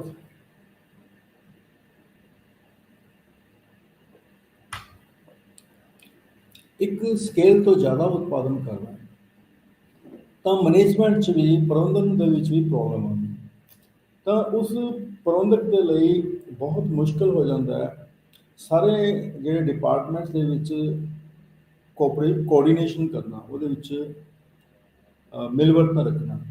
ਉਹਨਾਂ ਵਿੱਚ ਕਈ ਵਾਰੀ ਜੇ ਇੱਕ ਡਿਪਾਰਟਮੈਂਟ ਦੇ ਵਿੱਚ ਕੋਈ ਪ੍ਰੋਬਲਮ ਆ ਗਈ ਤਾਂ ਸਾਰੇ ਡਿਪਾਰਟਮੈਂਟ ਦੇ ਵਿੱਚ ਪ੍ਰੋਬਲਮ ਆ ਜਾਏਗੀ, ਟੋਟਲ ਪ੍ਰੋਡਕਸ਼ਨ 'ਚ ਪ੍ਰੋਬਲਮ ਆ ਜਾਂਦੀ ਹੈ, ਕਿਉਂਕਿ ਇੱਕ ਪ੍ਰੋਡਕਸ਼ਨ ਪ੍ਰੋਸੈਸ ਜਿਹੜੀ ਹੈ ਦੂਸਰੀ ਪ੍ਰੋਡਕਸ਼ਨ ਪ੍ਰੋਸੈਸ ਦੇ ਨਾਲ ਕੀ ਹੈ, ਜੁੜੀ ਹੋਈ ਹੁੰਦੀ ਹੈ। ਤਾਂ ਉਸ ਦੇ ਨਾਲ ਜਿਹੜੀ ਕੋਸਟ ਆਫ ਪ੍ਰੋਡਕਸ਼ਨ ਹੈ ਉਹ ਕੀ ਹੈ, ਵੱਧ ਜਾਂਦੀ ਹੈ, ਅਤੇ ਉਸ ਨੂੰ ਡਿਸਇਕੋਨਮੀ ਦਾ ਮਤਲਬ ਹੁੰਦਾ ਹੈ ਹਾਨੀ। ਠੀਕ ਹੈ, ਤਾਂ ਉਸ ਫਰਮ ਨੂੰ ਹਾਨੀਆਂ ਹੋਣੀਆਂ ਸ਼ੁਰੂ ਹੋ ਜਾਂਦੀਆਂ। ਤਾਂ ਤੀਸਰੀ ਅਸੀਂ ਟੈਕਨੀਕਲ ਫੈਕਟਰਸ ਜਾਂ ਤਕਨੀਕੀ ਜਿਹੜੀਆਂ ਮੁਸ਼ਕਲਾਂ ਕਹਿ ਸਕਦੇ ਹਾਂ। ਤਾਂ ਤਕਨੀਕੀ ਮੁਸ਼ਕਲ ਦੇ ਵਿੱਚ ਕੀ ਹੈ ਕਿ ਜਦੋਂ ਇੱਕ ਸੀਮਾ ਤੋਂ ਵੱਧ ਉਤਪਾਦਕ ਜਾਂ ਫਰਮ ਉਤਪਾਦਨ ਕਰਦੀ ਹੈ ਤਾਂ ਕਈ ਵਾਰੀ ਜਿਹੜੀ ਕੋਸਟ ਆਫ ਪ੍ਰੋਡਕਸ਼ਨ ਜਿਹੜੀ ਆ ਉਹ ਵੱਧ ਜਾਂਦੀ। ਜਿਸ ਤਰ੍ਹਾਂ ਇੱਕ ਮਸ਼ੀਨ ਜਿਹੜੀ ਹੈ ਮੰਨ ਲਓ 5000 ਮੀਟਰ ਕੱਪੜਾ ਪੈਦਾ ਕਰ ਸਕਦੀ ਹੈ। ਜੇ ਉਹ 5000 ਮੀਟਰ ਤੋਂ ਜ਼ਿਆਦਾ ਉਤਪਾਦਨ ਕਰਨਾ ਚਾਹੇ, ਮੰਨ ਲਓ 6000 ਮੀਟਰ ਕੱਪੜਾ ਉਤਪਾਦਨ ਕਰਨਾ ਚਾਹੇ, ਤਾਂ ਉਸ ਨੂੰ ਦੂਸਰੀ ਮਸ਼ੀਨ ਇੱਕ ਲੈਣੀ ਪਏਗੀ। ਜੇ ਦੂਸਰੀ ਮਸ਼ੀਨ ਲੈਣੀ ਪਏਗੀ ਤਾਂ ਨੈਚੁਰਲੀ ਉਸ ਮਸ਼ੀਨ ਦੀ ਜਿਹੜੀ ਕੋਸਟ ਹੈ ਉਹ ਪਹਿਲੀ ਮਸ਼ੀਨ ਜਿੰਨੀ ਹੋਏਗੀ। ਤਾਂ ਇਹਦਾ ਮਤਲਬ ਐਡੀਸ਼ਨਲ ਜਿਹੜਾ ਅਤਿਰਿਕਤ 1000 ਮੀਟਰ ਕੱਪੜਾ ਅਸੀਂ ਉਤਪਾਦਨ ਕਰ ਰਹੇ ਹਾਂ, ਉਸ ਦੀ ਜਿਹੜੀ ਐਵਰੇਜ ਕੋਸਟ ਜਿਹੜੀ ਹੈ ਉਹ ਕੀ ਹੈ, ਜ਼ਿਆਦਾ। ਤੇ ਜੇ ਇੱਕ ਮਸ਼ੀਨ ਦੀ ਕਪੈਸਿਟੀ ਜਿਹੜੀ ਹੈ 5000 ਮੀਟਰ ਕੱਪੜਾ ਪੈਦਾ ਕਰਨ ਦੀ ਹੈ, ਜੇ ਉਸੇ ਮਸ਼ੀਨ ਤੋਂ ਅਸੀਂ 6000 ਮੀਟਰ ਕੱਪੜਾ ਪੈਦਾ ਕਰਾਂਗੇ ਤਾਂ ਉਸ ਮਸ਼ੀਨ ਦੀ ਜਿਹੜੀ ਡੈਪਰੀਸ਼ੀਏਸ਼ਨ ਹੈ, ਜਿਹੜੀ ਕਿ ਸਾਬਤ ਹੈ, ਉਹ ਕੀ ਹੈ, ਜ਼ਿਆਦਾ ਹੋਏਗੀ। ਮਸ਼ੀਨ ਜਿਹੜੀ ਹੈ ਉਹ ਟੁੱਟ ਵੀ ਸਕਦੀ ਹੈ, ਖਰਾਬ ਵੀ ਹੋ ਸਕਦੀ ਹੈ। ਤਾਂ ਉਸ ਦੇ ਨਾਲ ਜਿਹੜਾ ਨੁਕਸਾਨ ਹੈ ਕਿਸੇ ਹੋਰ ਤਰੀਕੇ ਦੇ ਨਾਲ ਹੋ ਸਕਦਾ। ਇਹ ਸੀਗਾ ਇੰਟਰਨਲ ਡਿਸਇਕੋਨਮੀ। ਇੰਟਰਨਲ ਡਿਸਇਕੋਨਮੀ ਤੋਂ ਕੀ ਮਤਲਬ ਹੈ ਕਿ ਇੱਕ ਫਰਮ ਜਦੋਂ ਇੱਕ ਸੀਮਾ ਤੋਂ ਜ਼ਿਆਦਾ ਉਤਪਾਦਨ ਕਰਦੀ ਹੈ ਤਾਂ ਉਸ ਫਰਮ ਨੂੰ ਜਿਹੜੀਆਂ ਹਾਨੀਆਂ ਹੁੰਦੀਆਂ ਨੇ ਤਾਂ ਉਸ ਨੂੰ ਅਸੀਂ ਕਹਿੰਦੇ ਹਾਂ ਇੰਟਰਨਲ ਡਿਸਇਕੋਨਮੀ। ਹੁਣ ਹੈ ਐਕਸਟਰਨਲ ਇਕੋਨਮੀਜ਼ ਐਂਡ ਐਕਸਟਰਨਲ ਡਿਸਇਕੋਨਮੀ। ਤਾਂ ਐਕਸਟਰਨਲ ਇਕੋਨਮੀਜ਼ ਕੀ ਹੁੰਦੀਆਂ ਨੇ? ਐਕਸਟਰਨਲ ਇਕੋਨਮੀਜ਼ ਹੁੰਦੀਆਂ ਨੇ ਜਦੋਂ ਪੈਮਾਨੇ ਦੇ ਪ੍ਰਤੀਫਲ ਵਿੱਚ ਵਾਧਾ ਕਰਨ ਦੇ ਨਾਲ ਇੱਕ ਫਰਮ ਨੂੰ ਨਹੀਂ, ਸਾਰੀਆਂ ਫਰਮਾਂ ਨੂੰ ਲਾਭ ਹੋਵੇ, ਪੂਰੀ ਇੰਡਸਟਰੀ ਨੂੰ ਲਾਭ ਹੋਵੇ, ਤਾਂ ਉਹਨੂੰ ਕਹਿੰਦੇ ਆ ਐਕਸਟਰਨਲ ਇਕੋਨਮੀਜ਼। ਅਤੇ ਜਦੋਂ ਉਤਪਾਦਨ ਦੇ ਵਿੱਚ ਵਾਧਾ ਕਰਨ ਦੇ ਨਾਲ ਇੱਕ ਸਟੇਜ ਤੋਂ ਬਾਅਦ ਪੂਰੀ ਇੰਡਸਟਰੀ ਨੂੰ ਜਾਂ ਸਾਰੀਆਂ ਫਰਮਾਂ ਨੂੰ ਹਾਨੀ ਹੋਵੇ ਤਾਂ ਉਸ ਨੂੰ ਅਸੀਂ ਕਹਿੰਦੇ ਆ ਐਕਸਟਰਨਲ ਡਿਸਇਕੋਨਮੀ। ਤਾਂ ਐਕਸਟਰਨਲ ਇਕੋਨਮੀ ਜਿਹੜੀਆਂ ਨੇ ਇਹ ਕਿਉਂ ਹੁੰਦੀਆਂ ਨੇ? ਤਾਂ ਮਤਲਬ ਇਹ ਇਕੱਲੀ ਇੱਕ ਫਰਮ ਨੂੰ ਨਹੀਂ, ਸਾਰੀਆਂ ਫਰਮਾਂ ਨੂੰ ਜਾਂ ਮੋਰ ਦੈਨ ਵਨ ਫਰਮਸ ਨੂੰ ਜਦੋਂ ਲਾਭ ਹੋਵੇ ਤਾਂ ਐਕਸਟਰਨਲ ਇਕੋਨਮੀਜ਼। ਇਸ ਦਾ ਕਾਰਨ ਇਹ ਹੈ ਕਿ ਇੱਕ ਜਗ੍ਹਾ ਦੇ ਉੱਤੇ ਜਦੋਂ ਫਰਮਾਂ ਦੀ ਕੰਸਨਟ੍ਰੇਸ਼ਨ ਹੋ ਜਾਂਦੀ ਹੈ, ਇੱਕ ਜਗ੍ਹਾ 'ਤੇ ਫਰਮ ਜਦੋਂ ਲਾਈ ਜਾਂਦੀਆਂ ਨੇ ਤਾਂ ਉਹਨਾਂ ਨੂੰ ਸਾਰੀਆਂ ਫਰਮਾਂ ਨੂੰ ਕਈ ਤਰ੍ਹਾਂ ਦੇ ਲਾਭ ਹੁੰਦੇ ਆ। ਜਿਸ ਤਰ੍ਹਾਂ ਕਿ ਉਹਨਾਂ ਨੂੰ ਟਰਾਂਸਪੋਰਟ ਅਤੇ ਕਮਿਊਨੀਕੇਸ਼ਨ ਜਿਹੜੀ ਹੈ ਉਹ ਇੱਕ ਜਗ੍ਹਾ 'ਤੇ ਹੀ ਮਿਲ ਜਾਂਦੀ ਹੈ। ਜਿਹੜੇ ਸਕਿਲਡ ਲੇਬਰ ਨੇ, ਨਿਪੁੰਨ ਕਾਰੀਗਰ ਵੀ ਇੱਕੋ ਹੀ ਜਗ੍ਹਾ 'ਤੇ ਉਪਲਬਧ ਹੋ ਜਾਂਦੇ ਨੇ। ਅਤੇ ਜਿਹੜੇ ਬਾਈ ਪ੍ਰੋਡਕਟਸ ਨੇ ਉਹ ਵੀ ਇੱਕ ਜਗ੍ਹਾ 'ਤੇ ਉਪਲਬਧ ਹੋ ਜਾਂਦੇ ਨੇ। ਅਤੇ ਆਪਸ 'ਚ ਜਿਹੜੇ ਉਦਮੀ ਨੇ ਜਾਂ ਫਰਮਾਂ ਨੇ ਆਪਸ 'ਚ ਕੋਈ ਸਲਾਹ ਕਰ ਸਕਦੇ ਨੇ, ਕੰਸਲਟੇਸ਼ਨ ਕਰ ਸਕਦੇ ਨੇ। ਜੇ ਕੋਈ ਵਿੱਤੀ ਸੰਸਥਾ ਦੇ ਬਾਰੇ ਜਾਂ ਗੌਰਮੈਂਟ ਦੀ ਕੋਈ ਪਾਲਿਸੀ ਬਾਰੇ ਕੋਈ ਸਲਾਹ ਕਰਨੀ ਹੈ, ਕੋਈ ਉਹਨਾਂ ਨਾਲ ਮਸ਼ਵਰਾ ਕਰਨਾ ਹੈ, ਤਾਂ ਇਹ ਸਾਰੀਆਂ ਫੈਸਿਲਿਟੀਜ਼ ਜਿਹੜੀਆਂ ਨੇ, ਸਾਰੀਆਂ ਜਿਹੜੀਆਂ ਸਹੂਲਤਾਂ ਨੇ, ਸਾਰੀਆਂ ਫਰਮਾਂ ਨੂੰ ਪ੍ਰਾਪਤ ਹੁੰਦੀਆਂ ਨੇ ਜਦੋਂ ਇੱਕ ਤਰ੍ਹਾਂ ਦੀ ਵਸਤੂ ਬਣਾਉਣ ਵਾਲੀਆਂ ਫਰਮਾਂ ਇੱਕ ਸੀਮਾ ਤੋਂ ਵੱਧ ਉਹਨਾਂ ਦਾ ਵਿਸਤਾਰ ਹੁੰਦਾ। ਤਾਂ ਫਿਰ ਦੂਸਰੀ ਜਿਹੜੀ ਐਕਸਟਰਨਲ ਇਕੋਨਮੀਜ਼ ਹੈ ਉਹ ਇਕੋਨਮੀਜ਼ ਆਫ ਇਨਫੋਰਮੇਸ਼ਨ। ਇਕੋਨਮੀਜ਼ ਆਫ ਇਨਫੋਰਮੇਸ਼ਨ, ਜਿਸ ਤਰ੍ਹਾਂ ਕੋਈ ਵੀ ਗੌਰਮੈਂਟ ਦੀ ਪਾਲਿਸੀ ਹੈ, ਕੋਈ ਵੀ ਨਿਊਜ਼ਪੇਪਰ ਹੈ, ਉਹਦੀ ਕੋਈ ਨਵੀਂ ਕੋਈ ਰਿਸਰਚ ਹੋ ਰਹੀ ਹੈ, ਤਾਂ ਉਹ ਸਾਰੀਆਂ ਜਿਹੜੀਆਂ ਇਨਫੋਰਮੇਸ਼ਨ ਨੇ ਮਾਰਕੀਟ ਦੇ ਵਿੱਚ ਜਿਹੜੀ ਰਾ ਮਟੀਰੀਅਲ ਦੀ ਪ੍ਰਾਈਸ ਜਿਹੜੀ ਹੈ ਉਹ ਕੀ ਹੈ, ਜਿਹੜੇ ਬਣੇ ਹੋਏ ਮਾਲ ਦੀ ਪ੍ਰਾਈਸ ਕੀ ਹੈ, ਟਰਾਂਸਪੋਰਟੇਸ਼ਨ ਦੀਆਂ ਪ੍ਰਾਈਸਿਸ ਕੀ ਨੇ, ਤਾਂ ਉਹ ਇੱਕ ਤਰ੍ਹਾਂ ਦਾ ਜਿਹੜੀਆਂ ਫਰਮਸ ਨੇ ਉਹ ਕਾਰਟਲ ਬਣਾ ਸਕਦੀਆਂ ਨੇ ਅਤੇ ਕਾਰਟਲਸ ਬਣਾ ਕੇ ਉਹ ਟਰਾਂਸਪੋਰਟਿੰਗ ਜਿਹੜੀਆਂ ਅਥਾਰਟੀਜ਼ ਨੇ ਉਹਨਾਂ ਨਾਲ ਬਾਰਗੇਨਿੰਗ ਵੀ ਕਰ ਸਕਦੀਆਂ ਨੇ। ਤਾਂ ਇਸ ਤਰ੍ਹਾਂ ਦੀਆਂ ਜਿਹੜੀਆਂ ਬਚਤਾਂ ਨੇ, ਸਪੈਸ਼ਲੀ ਇਨਫੋਰਮੇਸ਼ਨ ਨਾਲ ਰਿਲੇਟਿਡ, ਮਤਲਬ ਸੂਚਨਾ ਸੰਬੰਧੀ ਜਿਹੜੀ ਇਨਫੋਰਮੇਸ਼ਨਸ ਨੇ ਉਹ ਵੀ ਐਕਸਟਰਨਲ ਇਕੋਨਮੀਜ਼ ਦਾ ਇੱਕ ਪਾਰਟ ਹੈ। ਤੀਸਰੀ ਜਿਹੜੀ ਐਕਸਟਰਨਲ ਇਕੋਨਮੀ ਅਸੀਂ ਕਹਿ ਸਕਦੇ ਹਾਂ ਇਕੋਨਮੀਜ਼ ਆਫ ਡਿਸਇੰਟੈਗ੍ਰੇਸ਼ਨ। ਡਿਸਇੰਟੈਗ੍ਰੇਸ਼ਨ ਦਾ ਮਤਲਬ ਕੀ ਹੁੰਦਾ ਕਿ ਫਰਮਸ ਜਿਹੜੀਆਂ ਨੇ ਵੱਖਰੀਆਂ ਵੱਖਰੀਆਂ ਫਰਮਸ ਜਿਹੜੀਆਂ ਨੇ ਆਪਸ 'ਚ ਇਹ ਸਮਝੌਤਾ ਕਰ ਸਕਦੀਆਂ ਕਿ ਜਿਹੜੀ ਪ੍ਰੋਡਕਸ਼ਨ ਪ੍ਰੋਸੈਸ ਹੈ ਉਸਨੂੰ ਡਿਫਰੈਂਟ ਫਰਮਸ ਦੇ ਵਿੱਚ ਡਿਵਾਈਡ ਕਰ ਲਿਆ ਜਾਵੇ। ਹਰੇਕ ਜਿਹੜੀ ਫਰਮ ਹੈ ਉਹ ਪਰਟੀਕੂਲਰ ਪ੍ਰੋਡਕਟ ਨੂੰ ਪਰਟੀਕੂਲਰ ਪ੍ਰੋਡਕਸ਼ਨ ਪ੍ਰੋਸੈਸ ਨੂੰ ਬਣਾ ਸਕਦੀ ਹੈ ਅਤੇ ਬਣਾ ਕੇ ਉਹ ਆਪਸ 'ਚ ਲਿੰਕ ਕਰਕੇ ਉਤਪਾਦਨ ਨੂੰ ਕਰ ਸਕਦੀ ਹੈ। ਉਦਾਹਰਨ ਦੇ ਤੌਰ 'ਤੇ ਸਵਿੰਗ ਮਸ਼ੀਨ ਲੈ ਲਓ, ਉਸਦੇ ਜਿਹੜੇ ਡਿਫਰੈਂਟ ਜਿਹੜੇ ਪਾਰਟਸ ਨੇ, ਸਾਈਕਲ ਇੰਡਸਟਰੀ ਲੈ ਲਓ, ਕਾਰ ਦੀ ਲੈ ਲਓ, ਆਟੋਮੋਬਾਈਲ ਦੀ ਲੈ ਲਓ, ਉਹਦੇ ਡਿਫਰੈਂਟ ਪਾਰਟਸ ਕੋਈ ਫਰਮ ਜਿਹੜੀ ਇੱਕ ਪਾਰਟ ਨੂੰ ਬਣਾ ਰਹੀ ਹੈ, ਦੂਜੀ ਫਰਮ ਦੂਜੇ ਪਾਰਟ ਨੂੰ ਬਣਾ ਰਹੀ ਹੈ, ਤੀਜੀ ਫਰਮ ਤੀਜੇ ਪਾਰਟ ਨੂੰ ਬਣਾ ਰਹੀ ਹੈ, ਉਹ ਆਪਸ 'ਚ ਉਹ ਫਿਰ ਇਕੱਠੀ ਕਰਕੇ ਉਤਪਾਦਨ ਨੂੰ ਕਰ ਸਕਦੇ ਹਨ। ਤਾਂ ਇਹ ਜਿਹੜੀ ਡਿਸਇੰਟੈਗ੍ਰੇਸ਼ਨ ਹੈ ਇਹ ਦੋ ਤਰ੍ਹਾਂ ਦੀ ਹੁੰਦੀ ਹੈ, ਇੱਕ ਹੌਰੀਜ਼ੌਂਟਲ ਡਿਸਇੰਟੈਗ੍ਰੇਸ਼ਨ, ਇੱਕ ਹੁੰਦੀ ਹੈ ਵਰਟੀਕਲ ਡਿਸਇੰਟੈਗ੍ਰੇਸ਼ਨ। ਅਤੇ ਜਿਹੜੀ ਹੌਰੀਜ਼ੌਂਟਲ ਡਿਸਇੰਟੈਗ੍ਰੇਸ਼ਨ ਹੈ ਇਹਦੇ ਵਿੱਚ ਤਾਂ ਫਰਮ ਜਿਹੜੀਆਂ ਨੇ ਸਾਰੀਆਂ ਫਰਮ ਜਿਹੜੀਆਂ ਨੇ ਉਹ ਸਪੈਸ਼ਲਾਈਜ਼ ਕਰਦੀਆਂ ਨੇ ਆਪਣੀ ਪ੍ਰੋਡਕਸ਼ਨ ਦੇ ਵਿੱਚ of the same variety of goods. ਜਿਸ ਤਰ੍ਹਾਂ ਅਸੀਂ ਵੂਲਨ ਇੰਡਸਟਰੀ ਦੀ ਗੱਲ ਕਰੀਏ ਤਾਂ ਵੂਲਨ ਇੰਡਸਟਰੀ ਦੇ ਵਿੱਚ ਉਹ ਅਸੀਂ ਬਲੈਂਕਟ ਦੀ ਗੱਲ ਕਰੀਏ, ਅਸੀਂ ਸੂਟਿੰਗ ਦੀ ਗੱਲ ਕਰੀਏ, ਜਾਂ ਅਸੀਂ ਕਿਸੇ ਹੋਰ ਸ਼ਾਲਸ ਦੀ ਗੱਲ ਕਰ ਲਈਏ, ਤਾਂ ਸਾਰੀਆਂ ਫਰਮਾਂ ਜਿਹੜੀਆਂ ਨੇ ਇੱਕੋ ਹੀ ਤਰ੍ਹਾਂ ਦੀ ਪ੍ਰੋਡਕਟ ਨੂੰ ਬਣਾ ਰਹੀਆਂ। That is known as the horizontal disintegration. ਅਤੇ ਵਰਟੀਕਲ ਡਿਸਇੰਟੈਗ੍ਰੇਸ਼ਨ ਦੇ ਵਿੱਚ ਜਿਹੜੀ ਪ੍ਰੋਡਕਸ਼ਨ ਪ੍ਰੋਸੈਸ ਹੈ ਉਸ ਨੂੰ ਅਸੀਂ ਡਿਵਾਈਡ ਕਰ ਦਿੰਦੇ ਤਾਂ ਇੱਕ ਫਰਮ ਜਿਹੜੀ ਇੱਕ ਪ੍ਰੋਡਕਸ਼ਨ ਪ੍ਰੋਸੈਸ ਦਾ ਪਾਰਟ ਬਣਾ ਰਹੀ ਹੈ, ਦੂਸਰਾ ਤੀਸਰੀ ਜਿਹੜੀ ਹੈ ਤੀਸਰੀ ਪ੍ਰੋਡਕਸ਼ਨ ਪ੍ਰੋਸੈਸ ਨੂੰ ਕੀ ਹੈ ਕੰਪਲੀਟ ਕਰ ਰਹੀ ਹੈ। ਇਸ ਤਰ੍ਹਾਂ ਬਾਅਦ ਜਾ ਕੇ ਅਸੀਂ ਇਹਨਾਂ ਨੂੰ ਇਕੱਠਾ ਕਰਦੇ ਹਾਂ। ਤਾਂ ਇਹ ਇਸ ਤਰ੍ਹਾਂ ਕਰਨ ਦੇ ਨਾਲ ਸਾਰੀਆਂ ਫਰਮਾਂ ਨੂੰ ਲਾਭ ਹੁੰਦਾ ਹੈ। ਤਾਂ ਐਕਸਟਰਨਲ ਡਿਸਇਕੋਨਮੀਜ਼ ਕੀ ਹੁੰਦੀ ਹੈ ਜਦੋਂ ਇੰਡਸਟਰੀ ਦੇ ਵਿੱਚ ਫਰਮਾਂ ਦੀ ਸੰਖਿਆ ਇੱਕ ਸੀਮਾ ਤੋਂ ਜ਼ਿਆਦਾ ਹੋ ਜਾਵੇ। ਇੰਡਸਟਰੀ ਦੇ ਫਰਮ ਦਾ ਕੀ ਹੈ, ਇੱਕ ਤਰ੍ਹਾਂ ਦੀ ਵਸਤੂ ਨੂੰ ਬਣਾਉਣ ਵਾਲੀ ਫਰਮਾਂ ਦੇ ਸਮੂਹ ਨੂੰ ਅਸੀਂ ਉਦਯੋਗ ਕਹਿੰਦੇ ਹਾਂ, ਇੰਡਸਟਰੀ ਕਹਿੰਦੇ ਹਾਂ। ਉਸ ਇੰਡਸਟਰੀ ਦੇ ਵਿੱਚ ਜੇ ਫਰਮਾਂ ਦੀ ਸੰਖਿਆ ਇੱਕ ਸੀਮਾ ਤੋਂ ਜ਼ਿਆਦਾ ਹੋ ਜਾਵੇ, ਇੱਕ ਸੀਮਾ ਤੋਂ ਜ਼ਿਆਦਾ ਹੋਣ ਦੇ ਨਾਲ ਸਾਰੀਆਂ ਫਰਮਾਂ ਨੂੰ ਜਿਹੜਾ ਨੁਕਸਾਨ ਹੁੰਦਾ ਹੈ, ਜਿਹੜੀ ਹਾਨੀ ਹੁੰਦੀ ਹੈ, ਉਸ ਨੂੰ ਅਸੀਂ ਐਕਸਟਰਨਲ ਡਿਸਇਕੋਨਮੀਜ਼ ਕਹਿੰਦੇ ਹਾਂ। ਤਾਂ ਇਹ ਡਿਸਇਕੋਨਮੀਜ਼ ਦੋ ਤਰ੍ਹਾਂ ਦੀ ਹੋ ਸਕਦੀ ਹੈ। ਇੱਕ ਤਾਂ ਅਸੀਂ ਮਤਲਬ ਕਈ ਤਰ੍ਹਾਂ ਦੀ ਹੋ ਸਕਦੀ ਹੈ, ਦੋ ਤਰ੍ਹਾਂ ਦੀ ਨਹੀਂ। ਤਾਂ ਇਸ ਦੇ ਵਿੱਚ ਇੱਕ ਤਾਂ ਅਸੀਂ ਕਹਿ ਸਕਦੇ ਹਾਂ ਜਿਸ ਤਰ੍ਹਾਂ ਜਦੋਂ ਇੱਕੋ ਹੀ ਜਗ੍ਹਾ ਦੇ ਉੱਤੇ ਇੱਕੋ ਹੀ ਤਰ੍ਹਾਂ ਦੀ ਵਸਤੂ ਨੂੰ ਬਣਾਉਣ ਵਾਲੀ ਫਰਮਾਂ ਜ਼ਿਆਦਾ ਕੰਸਨਟ੍ਰੇਟਿਡ ਹੋ ਜਾਣ ਤਾਂ ਉਹਨਾਂ ਵਿੱਚ ਆਪਸ 'ਚ ਕੰਪੀਟੀਸ਼ਨ ਹੋਏਗਾ ਰਾਅ ਮਟੀਰੀਅਲ ਦੇ ਲਈ, ਬਣੇ ਹੋਏ ਮਾਲ ਨੂੰ ਵੇਚਣ ਦੇ ਲਈ, ਐਡਵਰਟਾਈਜ਼ਮੈਂਟ ਦੇ ਲਈ, ਟਰਾਂਸਪੋਰਟ ਦੇ ਲਈ, ਲੋਨ ਲੈਣ ਦੇ ਲਈ ਅਤੇ ਵਰਕਰਸ ਨੂੰ ਹਾਇਰ ਕਰਨ ਦੇ ਲਈ। ਤਾਂ ਉਸ ਦੇ ਵਿੱਚ ਜਦੋਂ ਕੰਪੀਟੀਸ਼ਨ ਹੋਏਗਾ ਤਾਂ ਨੈਚੁਰਲੀ ਜਿਹੜੀ ਕੋਸਟ ਹੈ ਉਹਨਾਂ ਦੀ ਜਿਹੜੀ ਪ੍ਰਾਈਸ ਹੈ ਉਹ ਕੀ ਹੈ ਜ਼ਿਆਦਾ ਹੋ ਜਾਏਗੀ। ਜੇ ਵਰਕਰਸ ਦੀ ਡਿਮਾਂਡ ਜ਼ਿਆਦਾ ਹੋ ਜਾਏਗੀ ਇਹਨਾਂ ਫਰਮਾਂ ਦੁਆਰਾ ਤਾਂ ਵਰਕਰਸ ਦੇ ਵੇਜਿਸ ਬਹੁਤ ਜ਼ਿਆਦਾ ਹੋ ਜਾਣਗੇ। ਇਸੇ ਤਰ੍ਹਾਂ ਜੇ ਉਹ ਇੱਕ ਫਾਈਨੈਂਸ਼ੀਅਲ ਇੰਸਟੀਟਿਊਸ਼ਨਸ ਤੋਂ ਲੋਨ ਲੈਣ ਵਾਲੀਆਂ ਫਰਮਾਂ ਜ਼ਿਆਦਾ ਹੋ ਜਾਣਗੀਆਂ ਤਾਂ ਉਹਨਾਂ ਦਾ ਜਿਹੜਾ ਟਾਈਮ ਦੀ ਜਿਹੜੀ ਕੰਜ਼ੰਪਸ਼ਨ ਹੈ ਫਰਮਾਂ ਦੀ ਉਹ ਕੀ ਹੈ ਜ਼ਿਆਦਾ ਹੋ ਜਾਏਗੀ। ਜੇ ਟਰਾਂਸਪੋਰਟੇਸ਼ਨ ਦੀ ਡਿਮਾਂਡ ਰਾਅ ਮਟੀਰੀਅਲ ਨੂੰ ਲੋਡਿੰਗ ਅਨਲੋਡਿੰਗ ਕਰਨ ਦੇ ਲਈ ਜਾਂ ਮੈਨੂਫੈਕਚਰਡ ਆਈਟਮਸ ਨੂੰ ਫਿਨਿਸ਼ਡ ਆਈਟਮਸ ਨੂੰ ਵੇਚਣ ਦੇ ਲਈ ਟਰਾਂਸਪੋਰਟੇਸ਼ਨ ਦੀ ਡਿਮਾਂਡ ਜ਼ਿਆਦਾ ਹੋ ਜਾਏਗੀ ਤਾਂ ਟਰਾਂਸਪੋਰਟੇਸ਼ਨ ਜਿਹੜੀ ਕੋਸਟ ਹੈ ਉਹ ਕੀ ਹੈ ਇਨਕਰੀਜ਼ ਹੋਵੇਗੀ। ਤਾਂ ਇਸ ਤਰ੍ਹਾਂ ਇਹਨਾਂ ਸਾਰੀਆਂ ਫਰਮਾਂ ਨੂੰ ਉਸ ਦਾ ਕੀ ਹੋ ਸਕਦਾ ਹਾਨੀ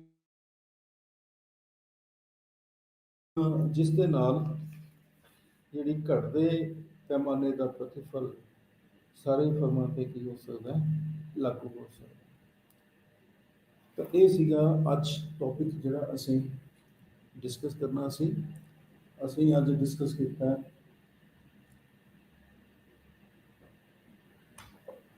return to scale and economies and diseconomy। ਤਾਂ ਵਿਦਨ 5 ਮਿੰਟ ਅਸੀਂ ਇਸ ਨੂੰ ਰਿਵਾਈਜ਼ ਕਰਦੇ ਹਾਂ ਜੋ ਅਸੀਂ ਕੀਤਾ ਹੈ। ਤਾਂ ਸਭ ਤੋਂ ਪਹਿਲਾਂ ਅਸੀਂ ਕੀਤਾ ਹੈ ਕਿ ਪੈਮਾਨੇ ਦਾ ਪ੍ਰਤੀਫਲ ਕੀ ਹੁੰਦਾ।